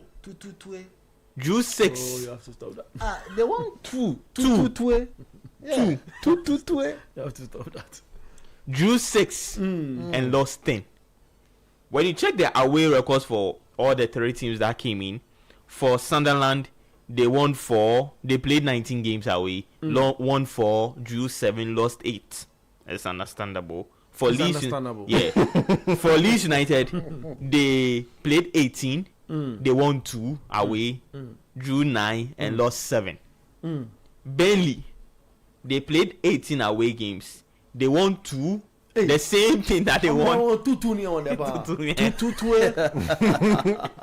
They won 2. Oh, interesting. They drew 3 and lost 13. Oh, Charlie. So the main thing was the home games. What Sunderland and Sunderland especially, what they did was that it got to a point before they lost their first home game. They lost their first home game against Liverpool. They went on about 10 to 12 games at home. They hadn't lost. So the main thing they had to do was that I know it's difficult for me to get the away points. Away points, maybe I'll get 1 point. But what I have to do is at home, I have to get the maximum 3 points. And that's what they did. And they bringing on Granit Xhaka in the mess also helped them a lot because he brought the experience into the Sunderland team. And that was one key thing that helped them. So to Coventry and Ipswich that are coming in the league. Oh, you have to take your time. I know, I'm advising them. So that they don't come in. Yeah, I'm advising them. They have to make sure their home games, they win. No 2-2-2. At least if you lose your home games, it should be 4, 5. Minimum. You shouldn't lose more than 4 games at home. Win most of your home games. When you go away, you get some 1 point, you lose. At least when you get your 8 points, you win your maybe let's take it 10. You've played home games and you've won 10. You've gotten 30 points.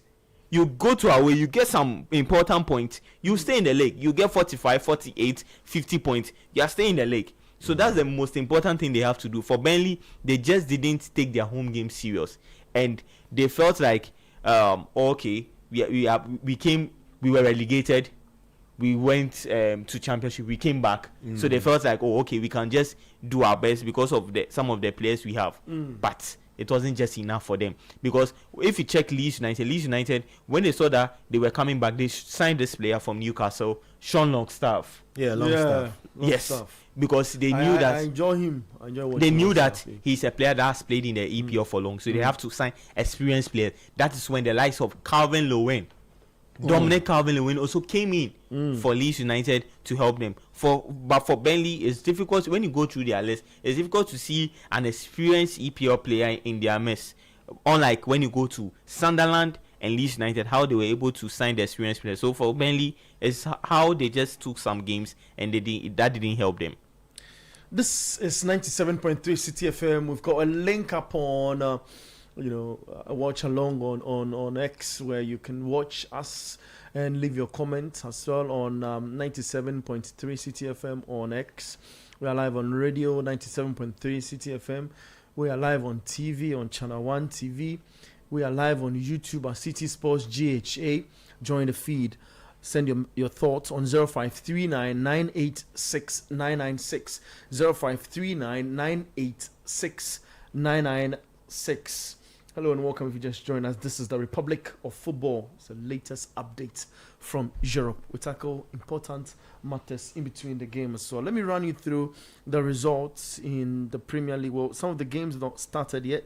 Is why we've not gone that deeper into other leagues. But at the break, when the Premier League games go on the second half break, in about some 20 minutes, we'll be switching our attention and talk about the relegation battle in Spain as well. Before Sadi comes in with the relegation talks of the teams that were promoted into the league in the previous campaign, let me run you through this. At 70 minutes is Brentford 1, Palace 2, Everton 1, Sunderland 1, Leeds 0, Brighton 0, Wolves 1, Fulham 1. It's 71 minutes in those games. At 4:30 with Newcastle United up against West Ham United. Then games start at 5 p.m. in La Liga, and then we'll get to talk about. There's one game, Barca's game against Real Betis at 7:15. In Italian Serie A, Inter played 1-1 with Verona. Can you believe it? Oh, it's shocking. It's normal. Coming out today, why? It's normal. They've won the Serie A. Normal. not only the Serie A, they've won a double this season. So It's normal. all that is there for them to win. They have done their They've done best. it. So In now the they're last just having days to fun. win. Now they are just having fun. And trying to get some game time for their World Cup contingent. I see. Yeah. Mikri Tayan and Co. Mathieu Damian. The Manchester United is giving these team players that are helping them do it. So Inter is to United as AC is to Chelsea. Afa. Oh, Charlie. Games in the French Liga will start 7 p.m. as well. As I said, sometimes I just have to ignore him. Look, I mean, Leeds are playing now. We talk about clubs that came in from last season into the league, the Premier League. Leeds is one of the teams that made its way into the Premier League last season. Yeah. And they seem not to be getting the results at home, even though it doesn't look like do they really need this point? Maybe if it stays like this, they need a point. Because they are 15th with 45 points. After 37 games. You think a club of Leeds caliber, 15th is just okay to say, look, I came into the league first season. The plan is keep myself in the league, Exactly. and look at top 10 half for the next campaign. Look, Abi, it's always the dream of a team coming into this difficult EPL to stay in it. That is the first thing. Once you are a championship team, you come into the league. The number one thing in your mind is to stay in the league. After staying in the league, then you now think of being a mid-table team. Then you start punching into the highs and trying to play in Europe. And there are teams that have really tried their best to do this. Yeah. One example, Crystal Palace. Yeah. Crystal Palace were in the championship just a couple of, some time back. They came in, maintained. Now they are playing in European final, winning FA Cup. There is the level that you go 1-on-1 and then you get to that point. There are some outliers that you can come, boom, and then you go and win. Yeah. 1 out of 5,000 odds that ever happening again. The whole Leicester situation 10 years ago. But for the teams that came into the league this season from the championship, there's one key thing that I had in mind and I was looking at. When teams normally come in from the championship, they have a lot of money. Yeah. Because of the promotion and maybe winning the playoff, which gives you more money even than winning the Champions League, winning the championship and then coming second, all comes with a lot of money. Yeah. Now, in as much as you need to also spend a little bit on your facilities to bring them up to speed, the next thing you need to do is player recruitment. That's key. A lot of the championship teams have been, called out for the bad player recruitment that they have done over the years because they see the money in their account. How much is this one? Oh, we'll sign him. How much is who we sign? Who we sign? But this particular season, you look at the two teams that are going to be staying up from the championship last season, and there's a method to the quote unquote madness of transfers businesses that they've done. Let's start from Leeds. Now, for me, at the start of the season, if you quite remember, I was one of those who said that Leeds have a height problem, that if you don't catch up to a certain height, they will not sign you. It was just my running joke. Okay. But look at the kind of players Leeds signed. Let's put names to it. Exactly. Leeds signed Noah Okafor from AC Milan, a championship team coming into the EPL. signing Noah Okafor. He became their record fee. They said they didn't want to disclose it. We went to dig and we found the money amount, but they said they didn't want to disclose it. So they signed Noah Okafor. They signed Dominic Calvert-Lewin from Everton. Fantastic footballer.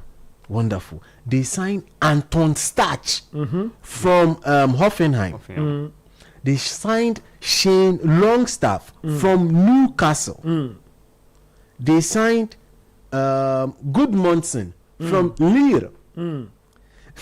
They signed Justin James from Leicester. And then went on to sign Lucas Perry from Lyon. Then added Xhaka and then Sebastian together with Lucas. That was it for them. That was the entire signings for them. And let's look at the performance that these players have put in this year. Let's go there. Noah Okafor, one of the key guys who really dealt with, who has helped them to this part of the season. He has been that clutch player for them. Look at Dominic Calvert-Lewin, putting in the goals here and there, especially when the coach, Daniel Farke, decided to switch systems after their first half in the Etihad Stadium. That Etihad Stadium game, when they played the first half, went back into the dressing room, came back, and then he switched the formation. Since then, Dominic Calvert-Lewin has been one of the main starters and the main pieces in this particular Leeds team. Now, you look at Anton Stach. Anton Stach is a defensive midfielder who is extra tall, more than 6 feet tall. Yeah. And he is also their set piece master. Stach is 193 centimeters. Yeah, he makes me look like a dwarf. But we move, no problem. Shane Longstaff has also brought some stability to their midfield. So all in all, you look at their signings, and their signings have been the one or the ones that have kept them in the league. Aside the coach switching tactics mid-season, that has helped Leeds United. Now, that's some brilliant stuff, you ask me. I mean, if your signings gets you running, just like in the Manchester United situation or example, you know, it means that your scouting department, or if you want, your technical director, together with some other coaches who do recruitment, plus recruitment coaches, I must say, have indeed done a great job. Similar thing happened at Sunderland. So Sunderland also did something really interesting. They came and then, Sunderland's board chair is a very young guy. Very, very extremely young guy. The youngest board chair, possibly in the top 5 European leagues. The youngest. Now, he went on a quote-unquote 200 million spending spree. Good spree at that for that. So now look at the players they brought in. They brought in Brian Broberry. Bertrand Traore. They brought in also Nordi Mukweli. Yes. And then they brought in Masawaku. They brought in they got Magui on loan, and then Chelsea returned, called their player back quickly. They brought in Ruben. They brought in Simon Adingra. It didn't work in 6 months. They shipped him out quickly. They brought in Talbi, who also eventually went for the AFCON but came back. And then they brought in Ronaldo. They brought in Sadiki. They brought in Diarra. Brought in also the man Omar. And then added the big man himself, Granit Xhaka. Who plays with Noah in the double pivot role. Good. So imagine you brought in Noah and then Xhaka to come and seal your midfield for you. Noah coming in from Union Saint-Galois from the Belgian league, and then Xhaka coming in from Bayer for Leverkusen from the Bundesliga. The winning what you call the unbeaten. The unbeaten. Yeah. Look at what they're doing. It's a goal. The score. Sunderland scores. Yeah. Just as you decided to analyze the Sunderland situation. And I was questioning what were they doing? They kept kicking the ball across. Yeah. But was looking for Is that Enzo Lee? Enzo Lee? Yeah, Enzo Lee.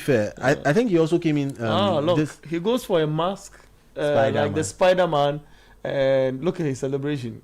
You know. If you are doing this, you see, you are wasting time. How would you score more goals? When Kudus was sitting on the chair as part of the celebration, it's two. You know, it's all part of celebration. So he scores, goes close to the fans, gets the super. What's the name of that guy? Spider-Man. The Spider-Man mask, puts it on, and just nail on one of his legs. And then does the Spider-Man thing as if he's throwing the web or trying to, catch something. No problem. That's this is one of the rare wins away from the stadium. That's a celebration. Ben's it. So now they have 51 points. Above Chelsea. So now Sunderland is now 9th. Chelsea 10th. You see what I was saying in the first half? Is it normal? Oh, it's normal. It's normal. But quickly, let me finish. So these players were coming from the likes of Ajax, RB Leipzig, Paris Saint-Germain, Getafe, Besiktas. They have NEC, and then they also have Bayer 04, Leverkusen, Brighton and Hove Albion. Look at the kind of teams, Atletico Madrid and the likes, Strasbourg. These were the teams that the players were coming for Sunderland, and we all would agree around this table that Granit Xhaka is out and out the signing of the season. True. And then you can even add Sadiki in that midfield. Look at what their signings are doing. Who is getting the goals? Brian Brobe getting the goals. General. I mean, me problem. Our problem. Our problem. Oh, me problem. Maintenance as a general. Sports analysis, general. Nobody beats you. So I said that the name just dropped in my spirit. It's me problem. Mama, dig problem. Our problem. Many problem. Our problem. The me banana me tea program. Yeah. Me enjoy program no power opa. Great. Obviously me say my carry or winning or moment. Yeah. Na me boy. It's true. Nanyin. But see, sorry. Oh no. Whatever he's doing, don't get me wrong. He's done extremely well. Yeah. But what he's doing is not sustainable. I agree. People say Arsenal can win anyhow. Arsenal has gotten themselves in the position which meant that they can afford to win anyhow. Yeah. If I have my team competing for the league and it's about 5 games to go, do I have to concern myself about the style of play? No. At the end of the day, it's the 3 maximum point that is of importance to 100%. me, right? Yeah. He's done well, but I looked at this from the Amorim point of view. If Amorim had stayed, I think United still would have gotten Champions League football. Really? Yeah. When Carrick took over the team, you see, let's get this straight. Amorim was not sacked due to lack of performance. Yeah, that's true. Yeah. That wasn't the reason why he was sacked. He wanted some guys in. The club decided not to get. He wanted them to give him a midfield. Yeah. A midfield that would ensure that he would stick to his back three, 2 number 10s and those things. And then Wilcox told him that they will not get him the midfielder in January. Yeah. And that he should Make adjust with what? and go to a back four. Yeah. And for me, these are the managers I will always support. He Managers said, who when you came from for me, this was my football. And in that interview, I made it perfectly clear to you that I will not move away from this style of football. You agreed. Yeah. You brought me. The players struggled. I said, I don't want to come. Yeah. You begged me to come in the middle of the season. November, he came. I said I didn't want to come. Let me finish my project at FC Sporting Lisbon. You said, no, come. Nobody turns down the Manchester United job. Nobody. So he came. Yeah. He showed that the players, they were not back 3 players. Now, all the players he recommended, they've brought complete transformation to United. True or false? 100% true.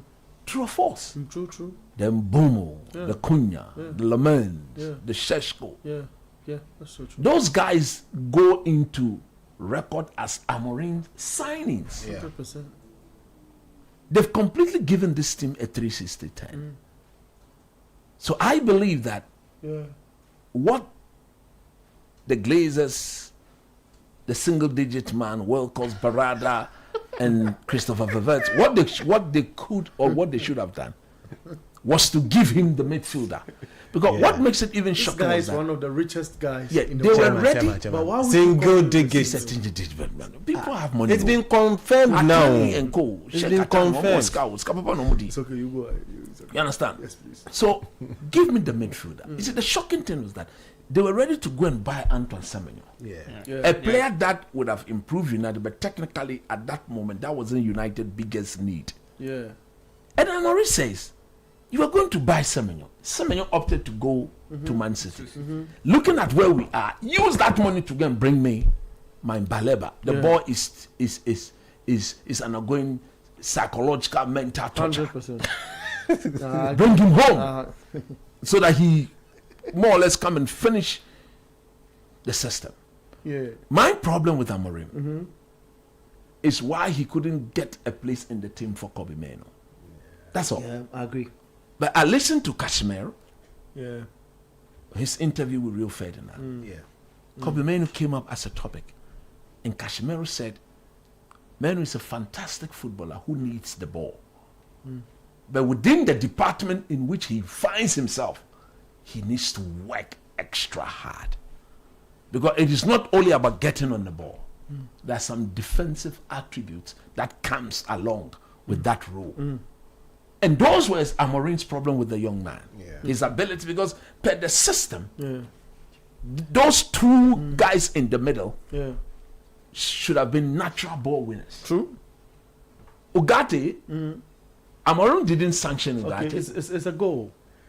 It's a goal in the coach. It's a Dango- goal in the Dango was alright Brentford again. Crystal Palace game. It's 2-2. Wait a brace. What is this long? Amorim did not sanction the move of Ugarte. Yeah. When he got there, Ugarte was bought by Ten Hag and the people. Yeah. So what I am saying is that Mark Carrick has done so well, but I don't think he's done something that United wouldn't have achieved if Amorim had stayed. I believe United still would have made champions. Come on, you're playing one game every week. But what I don't agree with is the fact that under Michael Carrick, the distance covered by the team has dropped significantly. If you can get those, try and get me those numbers. Mbomo impact on game has dropped. Matthias Cunha impact on game has dropped. Ahmad impact on games has dropped. The only player who has brought his A game, Bruno. I think, is Bruno Fernandes, and that cannot be attributed to Michael Carrick. Because I've watched Bruno Fernandes for the past 6 years. These are things he's been doing with cheeky ease. I agree that if he had the likes of Sesco, Mbomo, and Cunha, that 20-goal assist record would have been long gone. 100%. He did not need to go and play for Man City.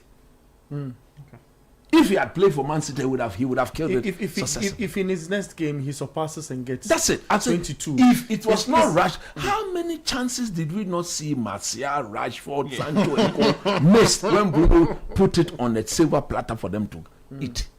Several of them. Several of them. Would you describe him a better player if he surpasses the Manchester City stars number of assists? Talk about You Kevin see, De Bruyne. the reason why you cannot compare the two gentlemen is that one has used his ability, his technical know-how to get tangibles, many tangibles. That's the league, City guy. the FA Cup, the Carabao Cup, the Champions League. Whilst in the case of Bruno, he has only two trophies to show: Yeah. FA Cup and then Carabao Cup. All was won under Ten Hag. But if you look at the two of them, they are very similar in their approaches. What is the similarity? that ability to pass the ball forward. If you've got a player like that in your team, Sunderland with the third goal. Sunderland has scored the third goal. The guys at the Hill Dickinson are descending. you understand? Yeah. If you've got players like Bruno, like Kevin De Bruyne in your team, you are guaranteed chances. You see the way Erling Haaland is struggling? Yeah. Because Cherky and Co would take that extra touch.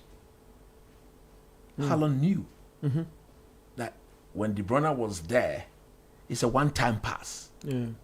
So the movement will be spot on. He will be located, and the pass will show.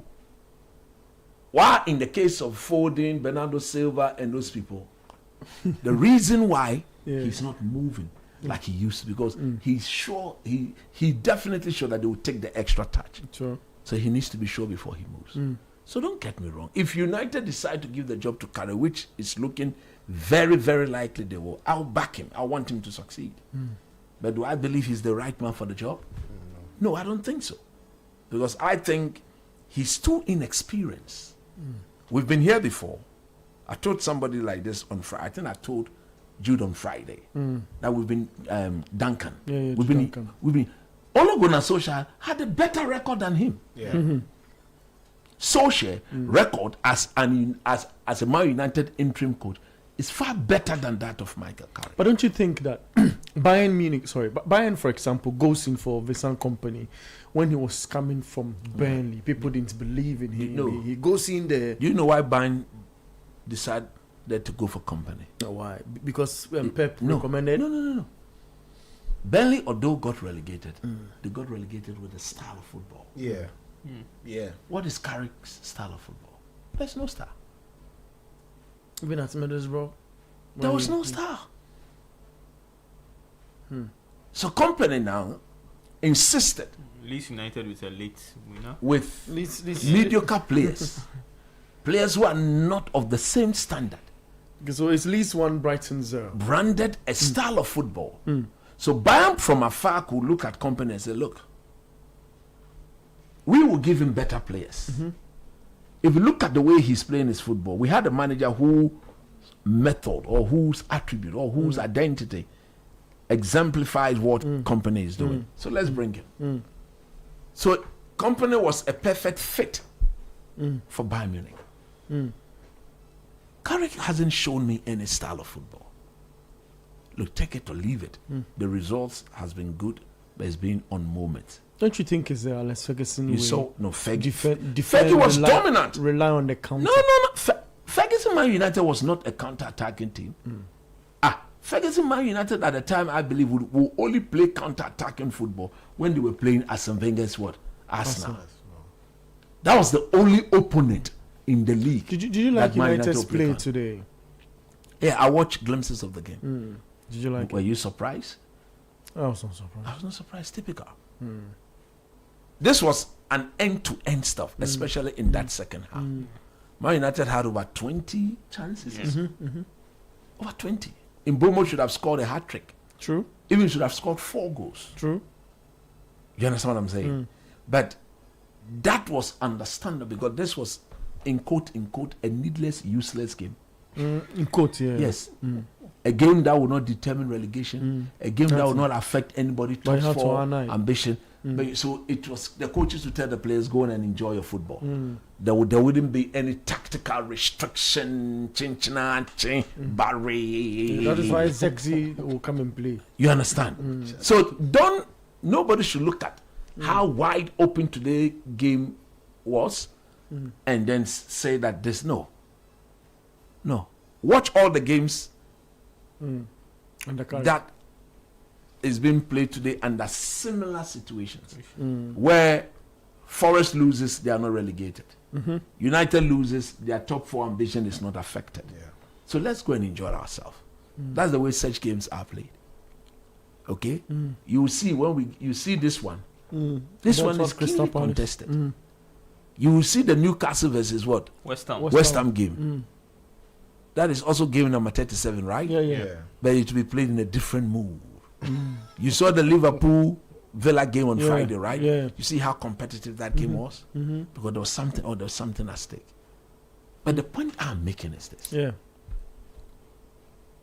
He will get the job because of the deceptive way of doing things of the people at the hierarchy at Manchester United.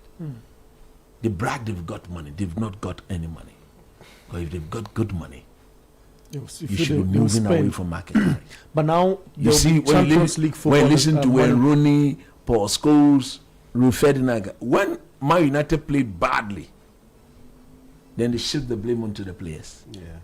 Like they did last week against Sunderland. Like they did against Newcastle 10v11. Like they did.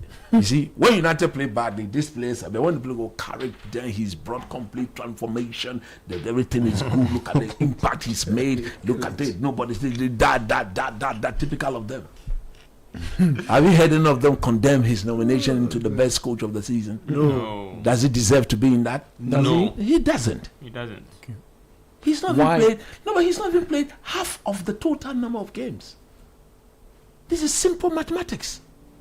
But we He's played less than 50% of the game. How do you put him there? When there's an Una Emery who's played 100% of the game, whose record is absolutely brilliant over 38 games, and he doesn't make the short list. Have you heard Rooney, Scholes, Neville, King? The only person who has stuck to his principle is Roy Keane. He still believes Carrick should not be given the job. Because he said, Man United should be employing the best managers in the game. Look at the drop off in quality when it comes to managers. From Fergie, Yeah. Moyes was a drop off. We upped it up a bit with Louis Van Gaal. From Van Gaal to Jose. We came to Jose, a drop off. 9 to 10. You see, they should have listened to Ralph Rangnick. That open heart surgery was needed. If they had done that open heart surgery, United by now should be competing for the league. But still, this team needs an open heart. That's what I'm saying. They should have listened to him. Right now, Luke Shaw, Zuku Banza, He's he so needs to go. Oh, He's why are you doing terribly this? slow. Why are you doing this? Would I have approved the extension of Harry Maguire's contract? No, I won't do that. You think Pep Guardiola would do that? That's why Pep could look in the face of Kevin De Bruyne with all the things you've done for Man City. You deserve a statue to be erected in your name. By the time is up, you need to go. John Stones. Bernardo Silva is leaving. Oh. Yeah. John Stones is John also. Stones is Also leaving. leaving. Now John Stones or Jilma only Maguire a better player. In the season and the review, I go for Maguire. Stones, when he's fit, it's always better than Maguire. You see what That he is said- why you see even what when he you said? listen to Thomas Toto when- Alote, aka Thomas Tuchel, Yes, when he's please. talking about Or the defenders, DTT. when he's talking about the defenders, he said Maguire is way down the pecking order. Down below. Down. A Manchester United centre back. Down the order in England. Oh. Once you are a Manchester United centre back, you automatically play for England. Top. That's true. Now, look at the centre backs of England. Yo. Look at them. Who are they? Manchester McGinn. City, yeah. Until he joined Manchester City, he was benching the Manchester United centre back. Yeah, that's true. You didn't see that. Rio Ferdinand Jinamua, who see them? Copy on call retirement. That's all. No. Then, who partners Gay? If it's not John Stones, it is the boy at even Dan Ben. Yeah, Dan Ben. Yeah. Yeah, it's not yeah, Them Dan Ben, you have to remember ball, Mama. My United centre back. That should tell you he's not good enough. So we are watching. They've renewed his contract Yes. A year. for another year. Look at them. Delete. We don't know whether he's going to come good after that back injury. True. That's a terrible. That injury worried Rio Ferdinand. Martinez, I've got no doubt. For him, if he's fit, he's the best they've got. But he will get injured. The again. Argentine boy. He will get injured. He again. stays sorting out his muscles He and will get. tendons. Yeah. You understand? So definitely, he will get injured. Now, when you look at I like how you put it. Definitely, you get injured. Yeah. Aiden Heavens, He's not learning. he's a young boy. Learning Euro. He's learning. There are young boys that are learning. These are the 5 centre backs and Maguire. That is extremely porous and extremely diluted. But if you have 5, would you go bring another? No, but that is why Maguire should have been let go of. He's English. You see, when all of them are fit, He's English. I'm Maguire is look, English. they should forget about this English thing. When all are fit, and Amorim, you remember he sat on the bench, right? Yeah. When Delay was fit and Martinez, he would sit on the bench. Elefweje.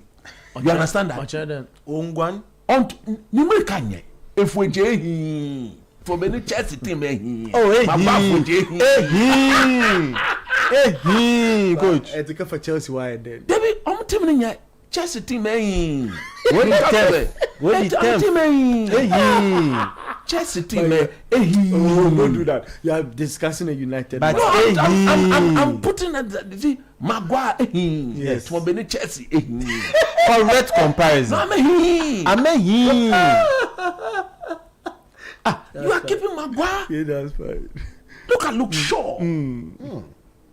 Hey, which of the top 6 teams will Luke Shaw walk into and play? Top 12 cry, he will not get. Top 12. Don't, I beg you, don't do top 12. No, top 12 he won't. Don't do it. Top You won't- But you top won't- Carrick, 6. see, Carrick is going entertaining all these players. That's why he will be a bomb. Oh. So I'm waiting. If you know how many players Man United needs to buy? About 5 or No. 6. No, more than What 5. about More than Minimum 5, 7. million. Oh. You look at it. I agree. Sancho, Ibaya. first team player, Olko. Rashmos, Holland, the Danish boy. They'll bring the money. Oko. Napoli will bring them. said they'll bring the They'll 45. bring the money. They'll bring the money. John Oko, he needs to be replaced. Rashford. Rashford, Oko, he needs to be replaced. You. Then Malasia, the first team player, and they replace him. Zexi. Casemiro. Sexy. Charlie. But this is our player. And mommy player, why a bushy head that they take out to my head tree? Sexy. I play wow, man. I disappoint me rough. Sexy. Wow player. Me see, school, but me see from school to Zexi to school. Anantia, I've been doing more sexy. Paddy. Oh, you had to grab. 1 year hootie. So he will go. Yes, please. Casemiro goeth. Casemiro. Yeah, Casemiro. Oko. Go yeah. Ugarte 6. Ugarte Oko 7. 7. So all these I players, think Casemiro is 2 players. that's all these players. It's not to strengthen the team, it's to replace the team. True. Replace them in the team. So there are 7 players that needs to be replaced. Bayende, goalkeeper, assistant goalkeeper, Edoko. Onana to Me person meeting. Charlie. Coach, what's your pedal? He's still on United. Now goalkeeper, Shewechi, Shenichi. Goalkeeper no say. It's just the one that died.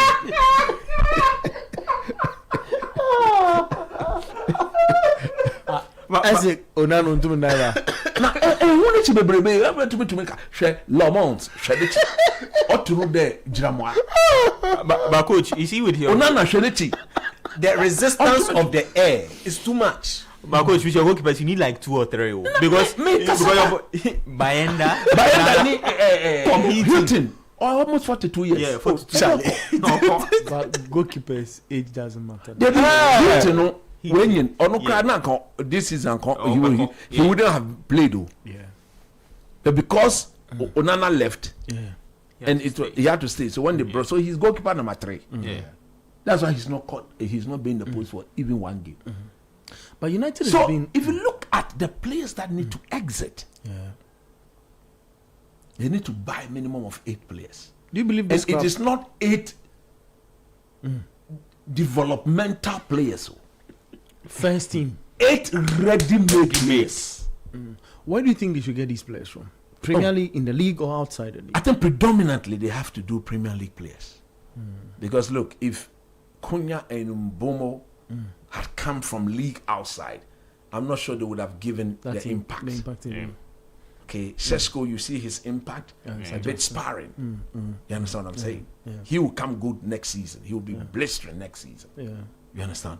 That's why when I hear people say Carlos Baleba I laughed.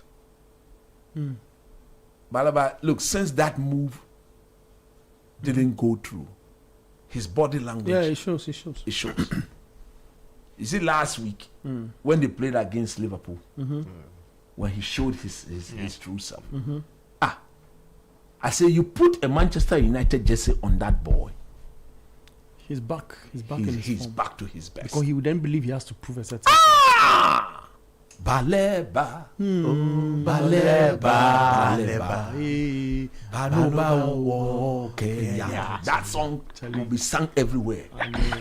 I'll have to go to Old Trafford and initiate the Manchester United supporters. All the United faithfuls in Ghana would have to they have to come together, give you proper hotel in the UK and full match tickets at Old Trafford. Bibia come. Bibia, what my mic? They'll give me microphone. I have the Ododopo egg, Ododopo and bear. That's there, Ododo. Banoba will walk ya ye. Banoba will walk ya ye. Baleba, Baleba, Baleba.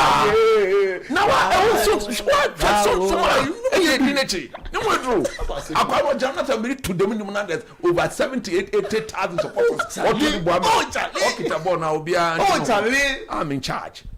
Baleba is in charge. About brush you off. Fantastic. Now, hey, Bruno Becker's a one job. You go and introduce a new song. Massa. Obiabe look sharp. Baleba.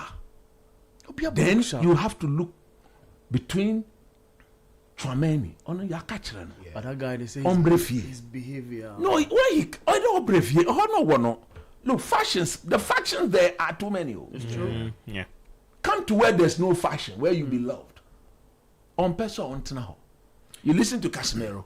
He said, "I've won my best trophies at Real Madrid, but the team closest to my heart is Manchester United." That's true. You listen to him, right? If you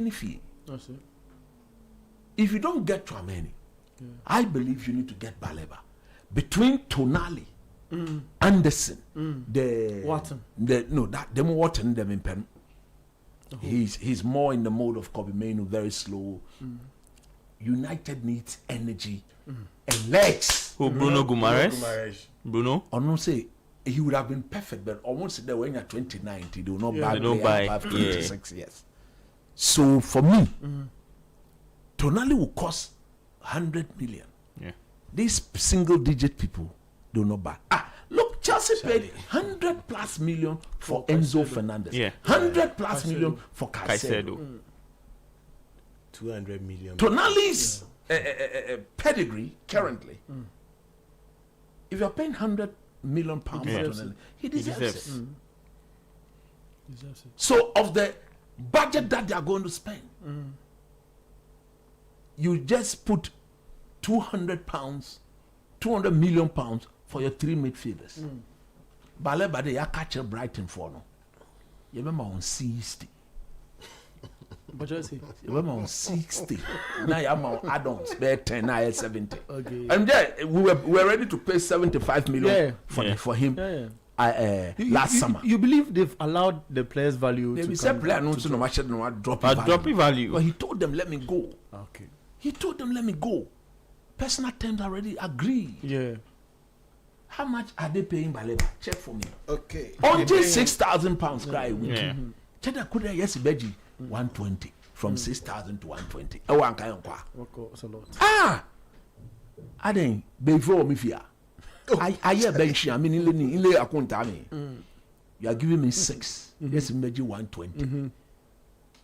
Yeah, I'm 50 gram. That is Busumi be until 4 months, 4 weeks in Kawa, 200,000. when he brings it to Cameroon and he melted on Nane Demiskaya, on Demusefwa. So you buy Baleba. Then between Anderson and Tonali, one of them you add. Then the third one, that one you can use your discretion. You understand what I'm saying? Yeah. There's this boy at Bournemouth. Is this Scott?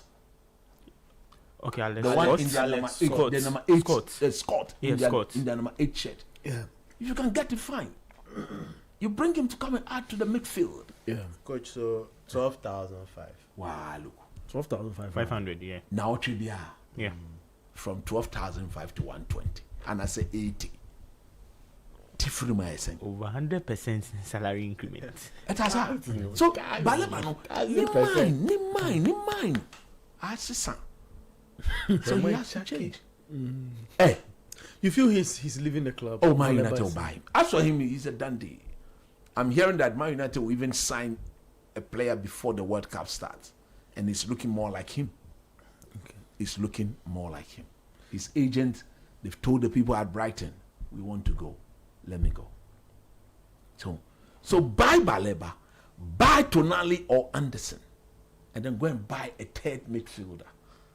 Because there'll be more games, Champions League games. Coach, another Anderson from Italy. No, you see, that boy, He'll be easy to get because he'll be of easy to his get, but because, you contract see, situations. this Brazilian midfield is not strong. He's unable to break through the Brazilian midfield. So I'm beginning to have my doubts on him. And he was good, but you see, he got himself injured. Since he came back, he's not been the same. So I don't want him. Maybe I would take him as that third midfielder after Baleba, Anderson, Baleba, Tonali, Anderson. If we've got any of those two, then I may consider him as the third option. Do you feel the right defensive midfielder comes in and shields the defense you speak of that would need adjustment if the players are to lift themselves a little? I think if all United need is not somebody directly replicating Casemiro, no. Because all the midfielders I've mentioned, none of them gives you Casemiro's goals. So you cannot replicate Casemiro 100%. But you can replicate the Casemiro without his goal in his days at Real Madrid, where he had legs, he could cover the ground. Now when we see him cover the ground, after 60 minutes, you see that he's laboring. A Baleba will cover it for 90 minutes. And Anderson will do so. A Tonali will do same. So there are times that United do concede some goals simply because There's no midfield the shape. midfield shape has not been. There's too much gap. So somebody like Kobe Menu, he needs. You see, he's done so well with Casemiro, but I think he would do far better, Tonali or he would those have guys. done far better if Casemiro was 4 or 5 years younger. He would have done far better. You need to go and buy a proper right back, Dalu and Koyi. Dalu. As for up front, the only person that needs to be talked to is the Cote d'Ivoire boy. Ahmad. Yes, as a winger, I think he's not doing the fundamentals of what a winger should do. You take on the fullback, you raise your head, you pick the pass. The occasionally where you dribble and then you score. You are not picking the pass. You tell when you dribble, you are not scoring. So what are you doing? I Now- feel like his form now- dipped now- a bit after the AFCON. Yeah, now the he's, form- yeah. now he's not Dip the even bit. able to Yeah. dribble. That's Yeah. what I'm saying, that maybe the style of the manager has taken something away. Okay. Magakari comes in. Look, Matthias Cunha, he scored some important goals, but his performances have not been good. Brian Mbeumo the same. Ahmad the same. You understand? Yeah. So he has a long way to go. I think that backroom staff is weak. Carrick, the former England manager, Woodgate, Johnny Evans. No, that's too weak. It's too weak. They need proper backroom staff.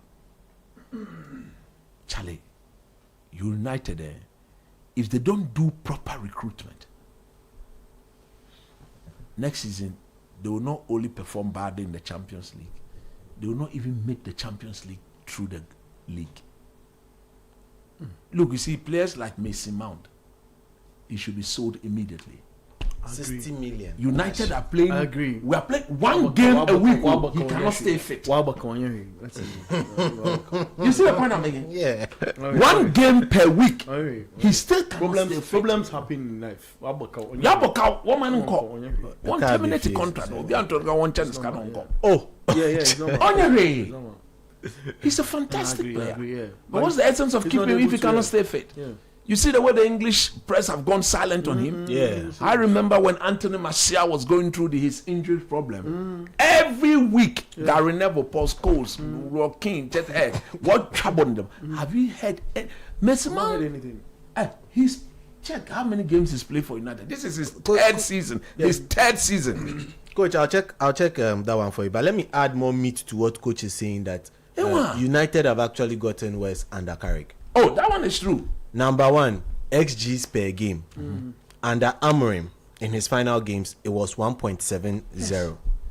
Currently, it's hovering around 1.37. That's a drop off.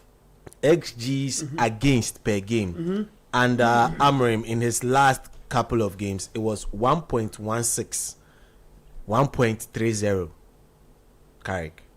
Now, goals per game, United were averaging somewhere 1.92 under Amorim. Carrick 1.83.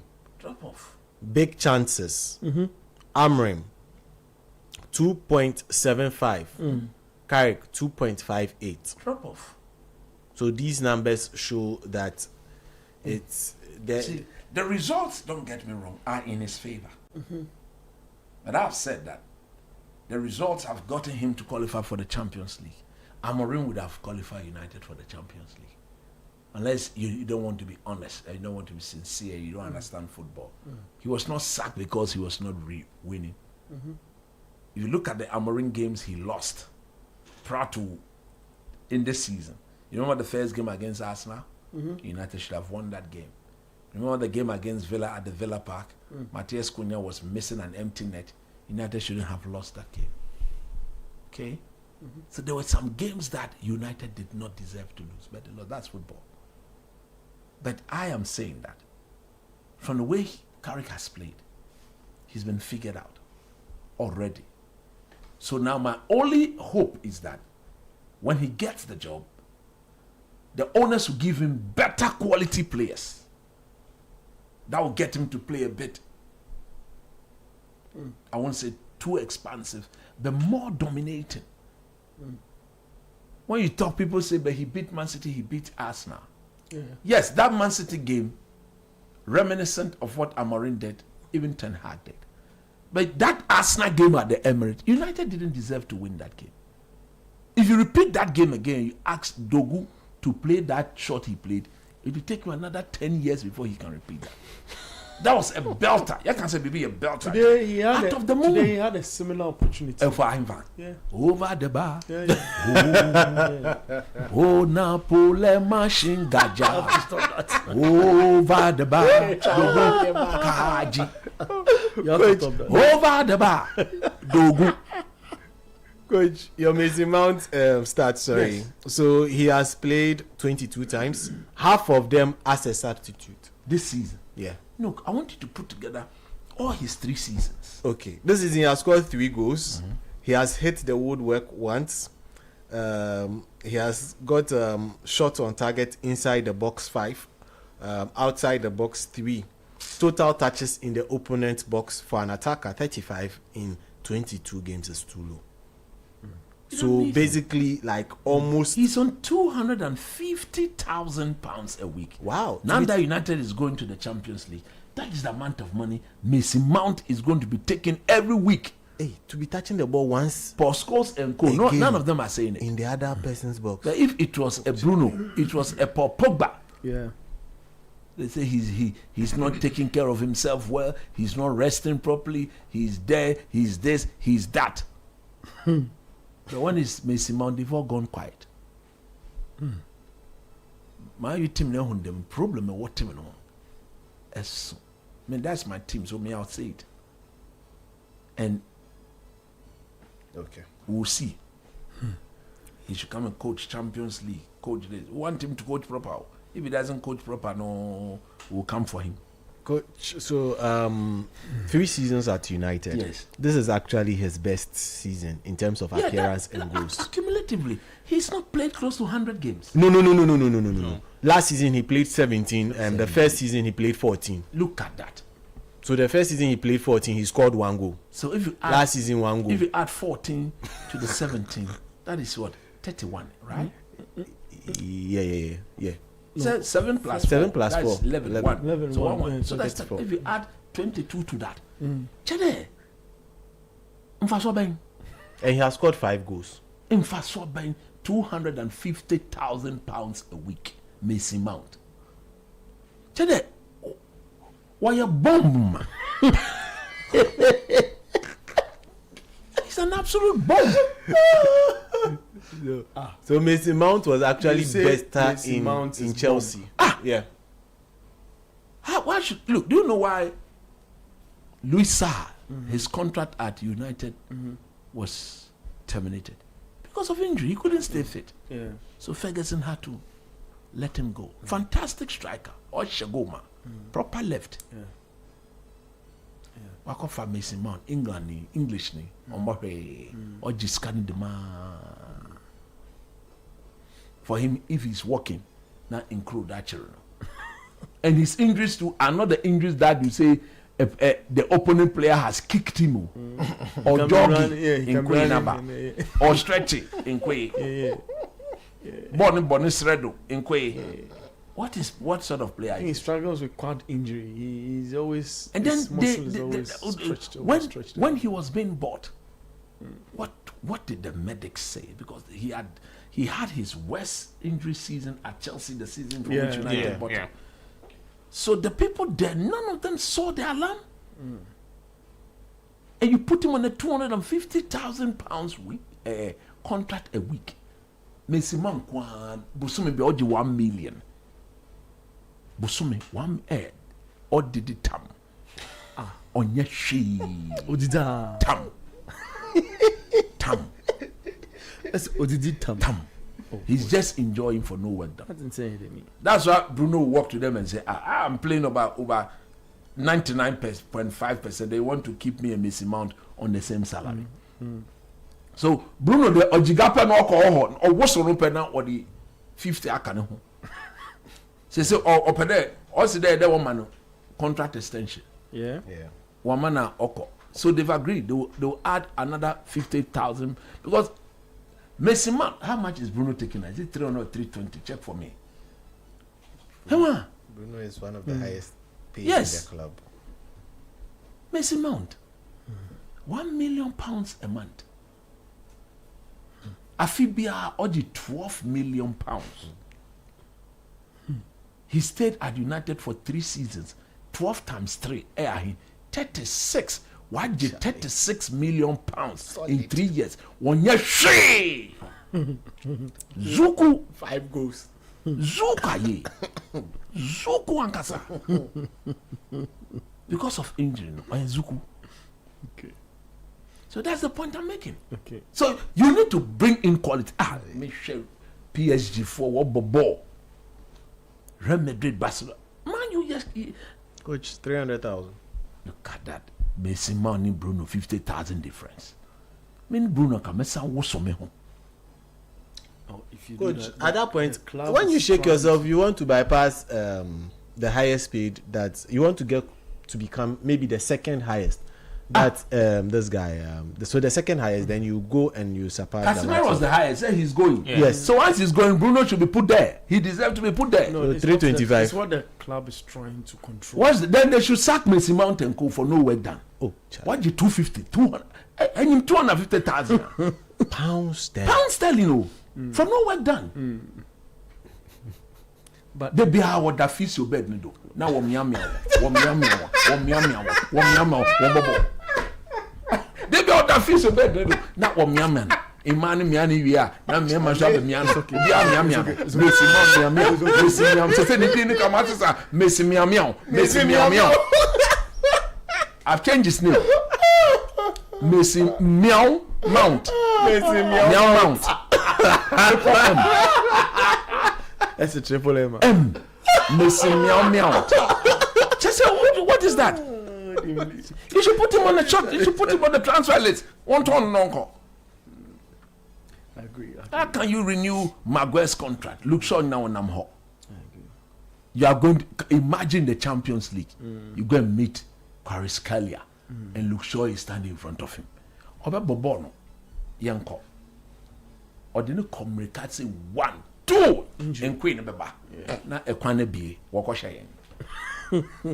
Oh, Charlie. That is the truth. Mekaning. That low about 2 or Senate as the man. Have you watched that? You actually, or Senate as the man, Peganity.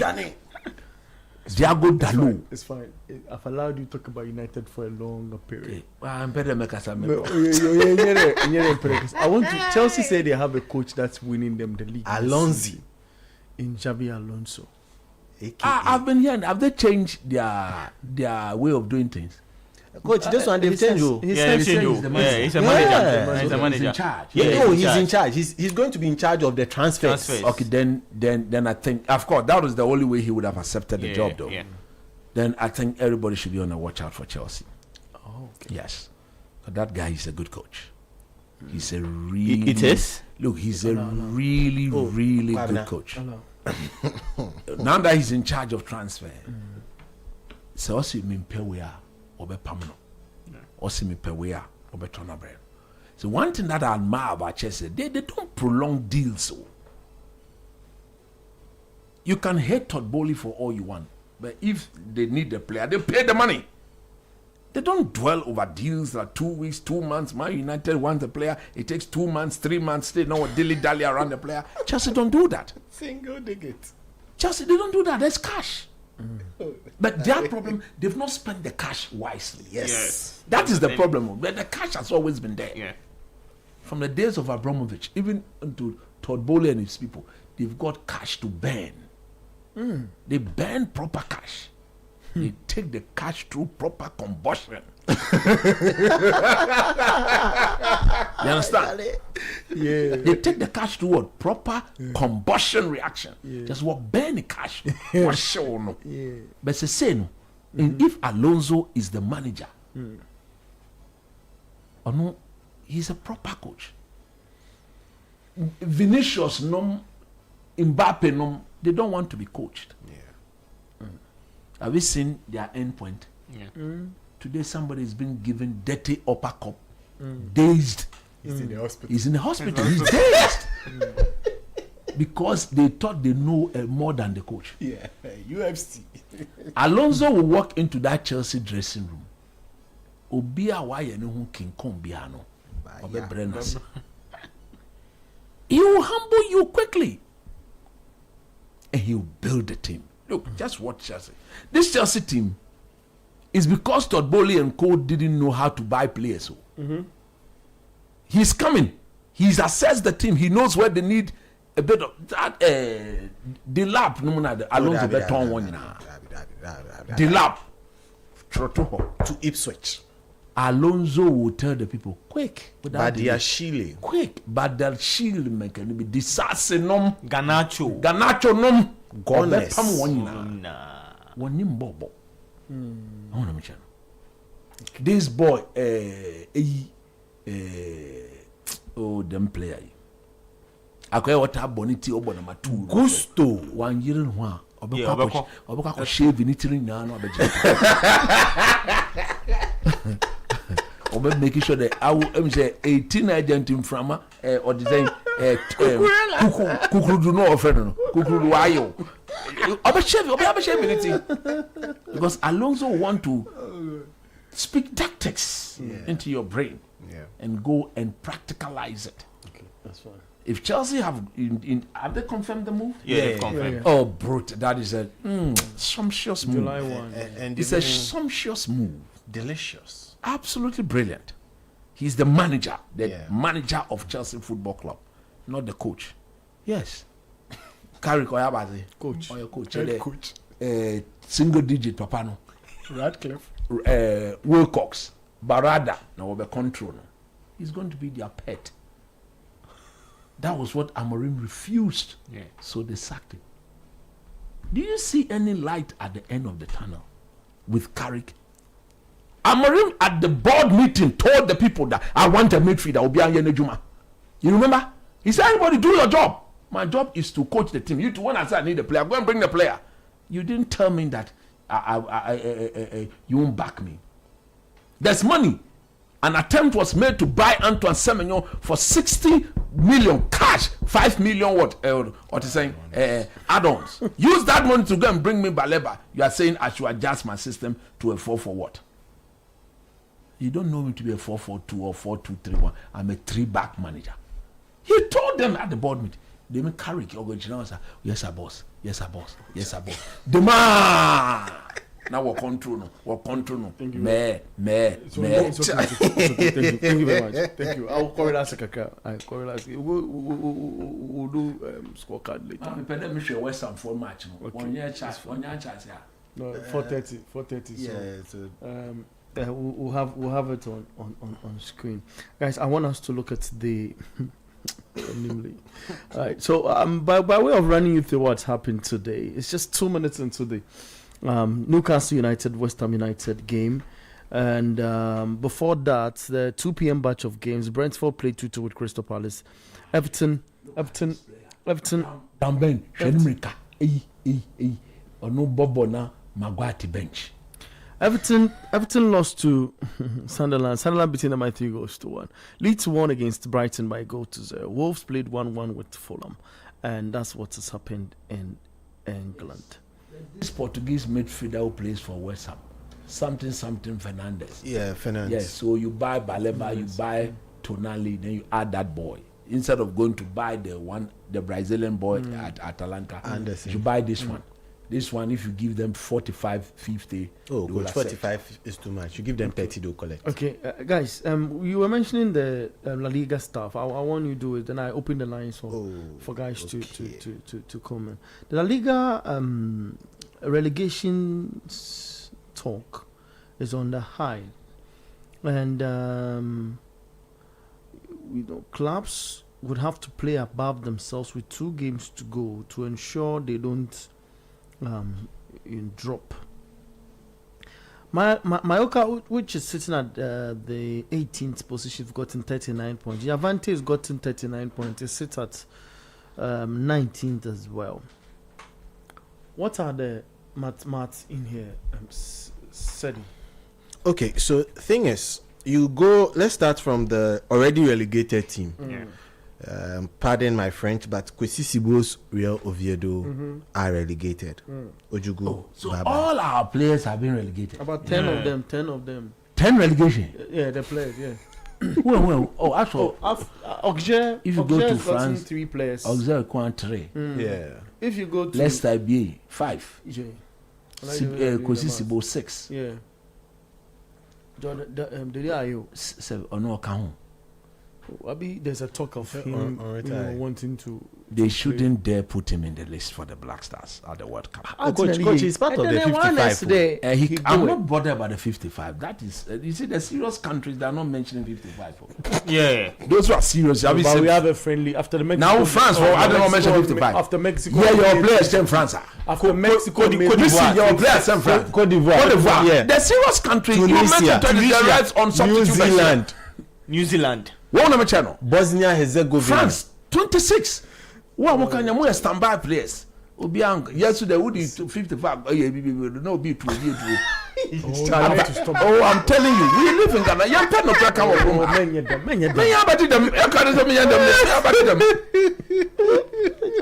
One of my channel. See, the day you are saying, I'm on top of issues. I know. There's a lot going on. my only advice is to the politician and the Jubilee House in particular.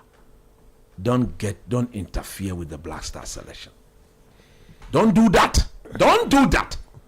Munja is Adiana Muyano. Hey, everybody knows that the day I use father is the maestro Abedi Ayope. He's also in a committee for the. Nobody will please anybody.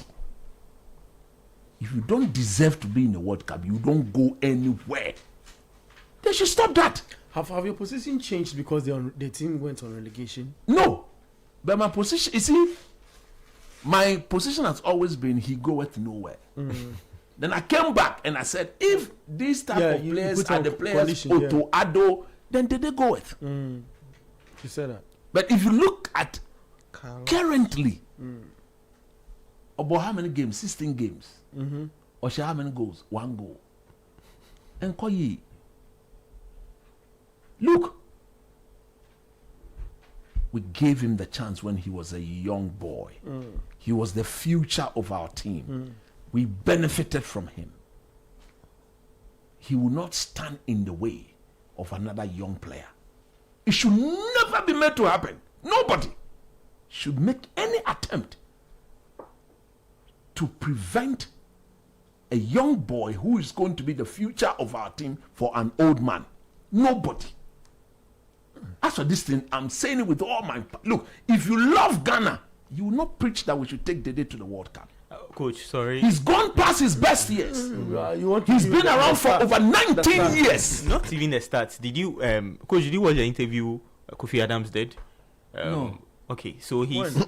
Say this week... Because this week I spoke with him as well. Yeah, so this week he went to another platform. And he said, having Andrew Ayew in Ghana's World Cup squad is like having an extra coach. You see, there's a political will to get him into the team.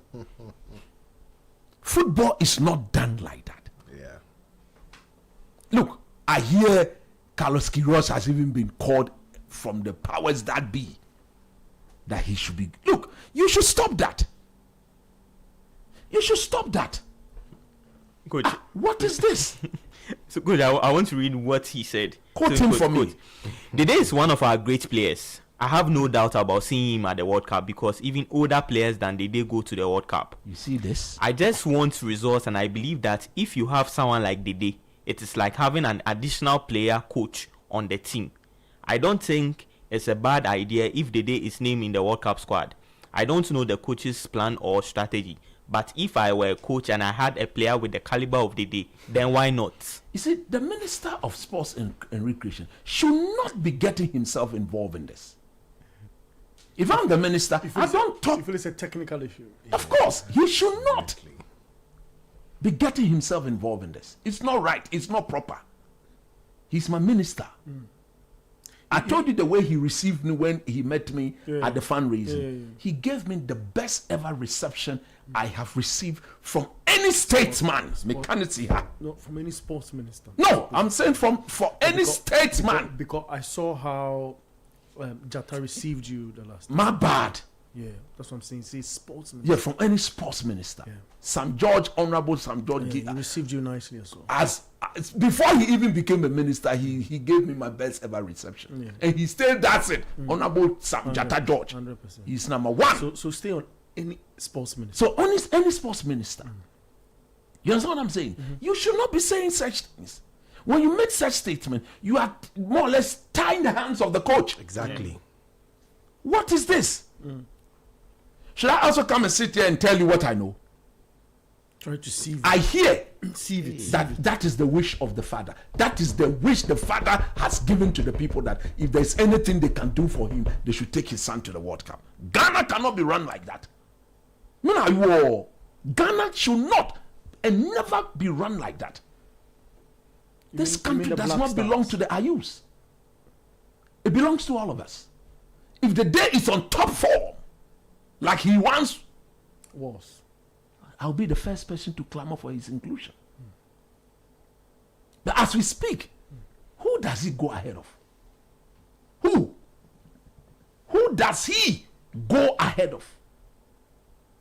So it's unfortunate that my minister is talking and speaking like this.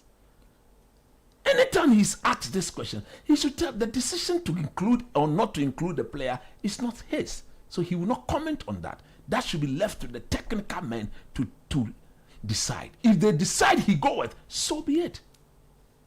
But if you have powerful men making such statement, how would I believe that the decision to include a young man came from the coach? Yeah. I will not believe it. I believe the powers that be has influenced the coach to include him. And I'm saying here that what I have heard is that is the maestro request. A footballing family now requesting. That should even tell you that something is not right, right? Onkoye. That should even tell you that the quality of the man is gone. His fitness level is gone. Experience alone will not bail him out at the World Cup. When the minister talks about older players, Ronaldo, look at what he's doing where he is. Has his team won the league? No. When is the game? On Thursday. Yeah. There you go. This week. Messi, go with. To the World Look at what Cup. Messi is doing. Edin Dzeko, go with. Luka Modric. Yes. Look at what he's doing. Modric, go with. Yeah. So they are not just taking old players, they are taking players who are experienced and are on form. Nagatoma. Mitoma has been dropped. Yeah. Kamavinga has been dropped. He's misbehaving, so he'll be dropped. Etasa, A player that plays for Real Madrid. a player that he's plays misbehaving. that's got nothing to do with misbehaving. It is he's No, he's not misbehaving. He's misbehaving. There's somebody better than him in the room. Yes, but he's misbehaving. Yeah. His behavior, position. A player that plays for Real Madrid has been dropped. Yeah. Thomas Tuchel is talking about not taking the likes of Harry Maguire and go to the world. They play for Manchester. They don't play for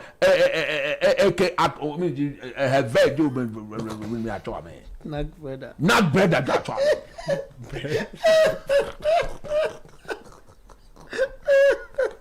Are we joking or we are serious?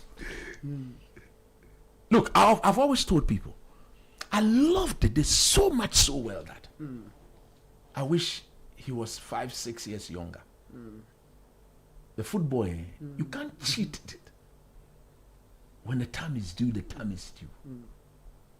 Nobody's saying we are going to take him for footballing reasons. We should take him that he should go and break or set a certain record. You are using Ghana to go and set record. Whilst the Honorable Finance Minister is helping to disgrace us here in our own background. It's okay. It's okay. Embarrassing us in okay, front let of the me- whole let me- world. let me pick- As I didn't know, can I Maybe know at that? that fun, Is it not true? Has he released the 40 million Ghana cedis? Has he released one CD? Has he released it? Oh, yeah, thank you very much. Asma me kante. Let's say as American. No, I'm So the interrupting. I want to for. Me fa abate. Let's say, what's a man for? Debi ya kanu krena. Let's stay. The games are still Look, ongoing. It's okay. Somebody sent me a certain picture. Today I'll tell you. Abeko, yesterday I cried. I cried for Ghana. Why? Look, what Galamsey is doing to this country. You, myself, all of us, our children, our great grandchildren, we are all going to die from Galamsey. I'm telling you today. Go to Takrady and go and see. Hey, I can't mention the person's name. He's a big man. The person, look, coach, look at this video. Do you know how the person went with flight? So when the flight was coming down, you see, you have a clear view. The river Pra, not that day. It's not even brown anymore.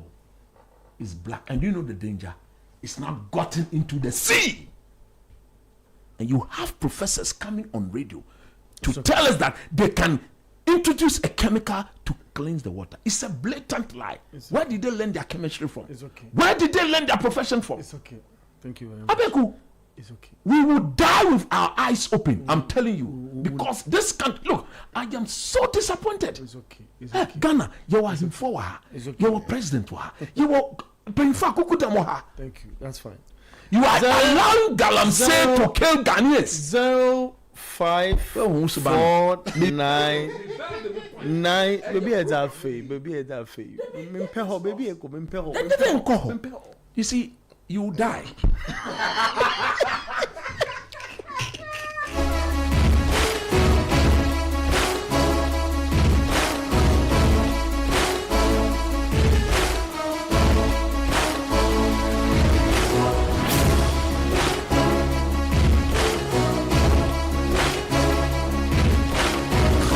This is 97.3 City FM.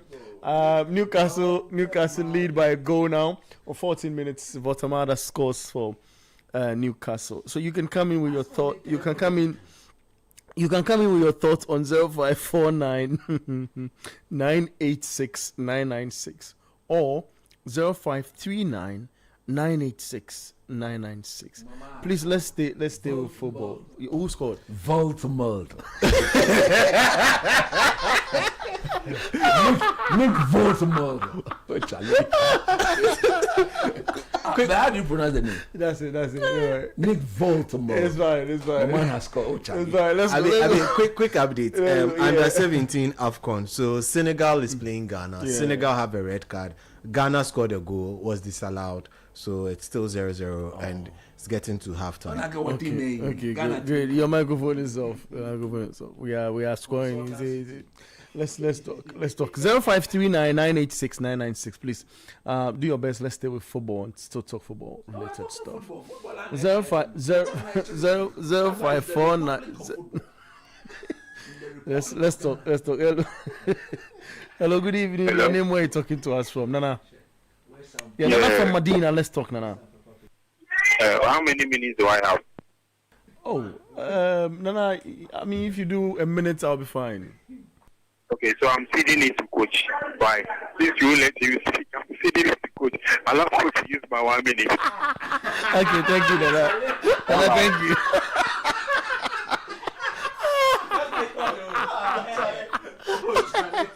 Okay, that's fine. Fine. That's not me candidate. Look, if I knew he was going to say that, I would have given 30 seconds. Let's be serious. Yeah. Abeku. I don't want to talk about Ghana. I'm saying issue on the public of football. Abeku, we are dying. Abeku, won't die. God is the greatest. Won't die. They will do that. We will do everything. Will be fine. You calm down. 0549 998 986. Which referee? Oh, The Division 1 referee. Division 1. What the count? He knows It's true. It's true. 0549. It's true. I met him. I told him. I met him at He wants to go a Tete. What was the name? Which of the hotels? Hold on. Not hotel. Let my memory just come back. They've gone to the I met him Church. at the. Mohammed is from Kufrodia on the line. I'll come back and talk about it. Mohammed's line dropped. What time United just equalized? No. Oh no. They almost conceded. Almost a game. All right. 0539 986 996 0549 986 996. You can get in and also let's have you say on the show. Hello. Okay, here's Scully. Yeah, Scully's on. Hello, Scully. Yeah, hello, sir. Yeah, let's talk. Yeah, I like the analysis of Coach, but if it's an issue, is he telling me that the day is Thomas Partey is performing better than the day? Is that what he is telling me? If they come to compare, even if they do. Did he play for not brother or what? I mean, is he performing better than the DIU? If the DIU go to the World Cup, what is wrong with it? It's our star. Sometimes you need a star. If the DIU cannot play 45 minutes or 90 minutes, he can even do something in 30 minutes or 15 minutes. It's not anything wrong with adding the DIU to the World Cup squad. I tried to call and tried to tell him all this, but I never got through. But today I'm lucky I got through. But let him know that, my friend, football, that I'm telling you, I'm limping on my leg. I play football. I know how football is. If I can give him my history, if he can go to my schools where I play for. Sometimes bringing somebody down is not good. Today I use the star. There's nothing you can do about it. Okay, all right. Thank you very much, Skelly. Coach, I'll come back to you. Let me talk to Kobe because Kobe is on. I'll come back to you. Please. Give me a second. Hello, Kobe. Kobe, hold on. Let him say it. Yes, Kobe from Teshiningwai. Would you want to give? I'm listening. I want to start by extending my greetings to Coach. I've been listening to him a lot and I admire him a lot. And I want to continue by you guys were saying the coach should be given the freedom to call his players and all that. And I listened to, I don't know whether you guys also listened to Bernard Avler, was it on Friday, May 15th, and listeners can go on podcast and listen to it. When he interviewed the FA Cup, MTN FA Cup chairman, is our uncle. Which he made an assertion which he shot himself in the foot by saying, when Bernard Avler asked him about why the GPL Ghana Premier League is not doing well and all that, which he said one of the main causes is the haste of clubs trying to sell players out there to make money to run their clubs. And he made a statement and said that is why most of the football people want to get close to the FA so that they can find their players in the national teams and get the advantage to sell them out there so that they can get money and run their clubs. And it's a statement I've been saying for time without number, that these football people are just running down our football in this country. And earlier we extricate Ghana football from the hands of these football people, the better for us. These statements have admitted that these football people don't make sure the right players are not picked, but players that are linked to people who are close to the FA are those who are given the advantage to play in the national team, and it doesn't help. I always ask these under-17 guys playing out there, are these the right players we can offer? The right under-17 players we can offer out there? Your guess is as good as mine, which was Senator admitted. And if under the juvenile teams are not attracting the best of players out there, how can they'll end up not being able to break into the best clubs out there in the diaspora, and they'll end up playing in relegation clubs and all that in Cambodia and Azerbaijan and all that. That's why Ghana players, if they don't end up in the best of clubs, because in the juvenile team they don't attract the best of players. If we are going to be very dispassionate in our call-ups into our national teams, and we attract the best of talent, budding talent into our national teams. Thank you.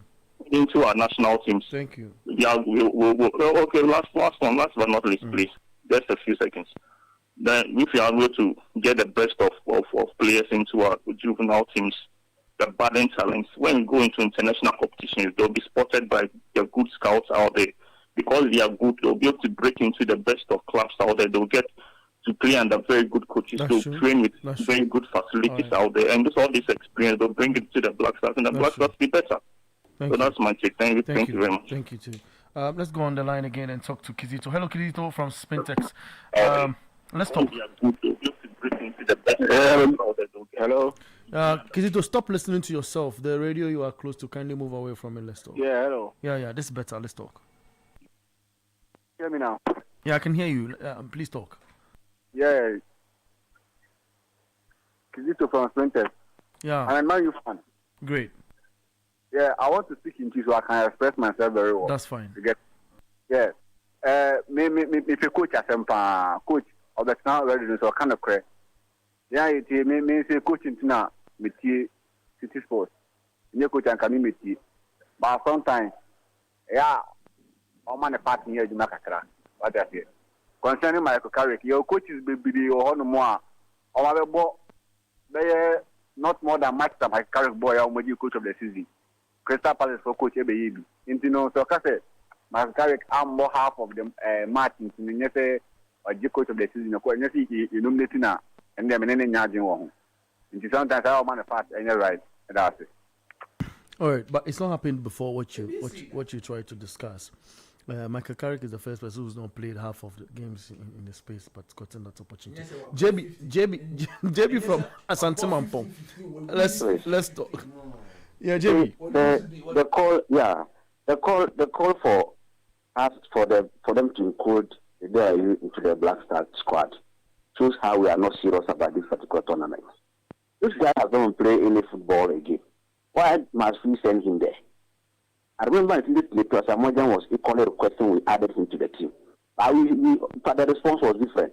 Ghanaian said he was not playing any active, but we shouldn't send him. Why is it that this one, the response is different? People are calling, let's send him to go and do what? We're able to play football, and somebody who's not playing should go and do what? The young guys are there. Let's give them the opportunity to also go and then showcase their talent. What is all this thing for? Huh? I'm not like that. The problems we have about football in this country is not just about the football people. It is the people themselves. We are interfering too much into football people's activities. Okay. All right. Thank you. All right. Forgive me. He makes his thoughts known. Let's just end it. Let me read a couple of messages and then we'll go. But Newcastle are leading West Ham United by two goals to 1. They will be relegated. Or they've already been relegated. Zidane and Pep. All right. Now, show check. Zidane and Pep were not experienced when they took over respectively. All coaches need time to do. All coach need to do for United Faithful is for Carrick to be advised and backed if there is no better options. Okay. All right. Hello, good job, guys. Coach is making me laugh. I don't fancy Luke Shaw, but tell coach whether he has heard what Pep described him as his favorite player. Tell Luke coach Shaw. Whether what does coach think about Lewandowski's move from Barcelona? Let me just read 2 more. This is the same praises coach showered on Ugarte when he was coming to United. It's now the turn of Baleba. I'm Jay from Cove City. This is copy paid. Again, please tell coach that Helebrinchi is better than Baleba. And again, tell coach that the fun of the game starts from the morning. So I disagree with him on Amorim qualifying United to the Champions League. The team would have finished 10th in the league table.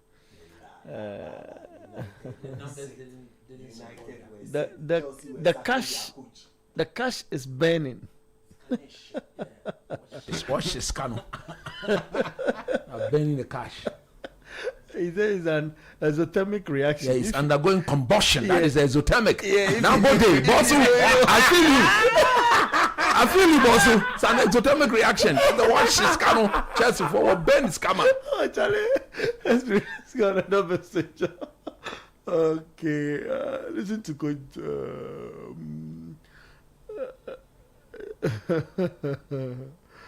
Okay, it's fine. Let me see this. West Ham won yes serious back. No, not at all. The supporters have started going. Yeah. That's okay. It's 27 minutes. It's Newcastle to West Ham 0, and unfortunately, this is where we draw the curtains. No resistance, nothing. The curtains on the show. I'm Bernard Abeko. It's the Republic of Football on radio 97.3 City FM. Latest updates from Europe. Thank you very much, Sedinam Edmond. Thank you very much, Kobna Malfas and Coach Christopher Nimley did the magic on the show. There we go. The fans of Michael Carrick who are yearning and are burning for him to be included in the coach of the season. You see, when you make certain statements, you're about to open up an argument. No, we are going. We are summarizing. I think 1 about 5. I summarize. My summarize. Yeah. So you land for me, like. I am wondering which Crystal Palace coach has ever won the official Premier League Coach of the Season award, because there is no record to that fact. Thank you very much. However, Glasner won Coach of the Year in Austria. Okay, that's fine. That's yes. So I wish that you see. It's fine. Hey, it's fine. You see, let them get it that. Yeah. Mean can't carry go. No. Missy, what they do, man, I will back him. That's what you said. And they will have to give him more quality players. But would I have given him the job? No. Right. Then on the issue of the caller that said Dede Ayew is a legend of Ghana football. He's a star. I'm saying his status is legendary. But as we speak today, that is not what earns you the right to go to the World Cup. there's a young future boy out there. I've seen the best of the DIU. I've seen the best of Asamoah Gyan. I've seen the best of Michael Eisen and Co. Aliu Muntari, Kenny B. Yeah, We've seen them. We are moving into the future. We are looking into the future. That's fine. I'll support the day if he wants to do any other thing in football. If one day he sees himself capable of coming, I want him to come and compete with Keto Kriku for the FA presidency. Okay, so that's I'll our support show. him to do that. That's our show. On the pitch, dear. Yes, please. As we speak now, I know. who does he go ahead of? That's fine. Which member of this I think blaster attacking thing that he will be better or he's better than? Point is Ebenio. Thank And look, he served Mother Ghana. We respect him. We adore him. But Ghana is not a charitable home. Fantastic. Ghana is not a place for charity. The Black Stars is not a charity venture. That's Just say, yeah, the charge. That's it. Thank you. Kwabena, We've signed the greatest manager now. thank you. Bye bye. Thank you very much. So that's Kwabena Mafo. Thank you to all of you who sent messages through YouTube and watch us on TV. And so I am Bernard Abeko. The Republic of Football comes your way. And next week, same time. Stay blessed.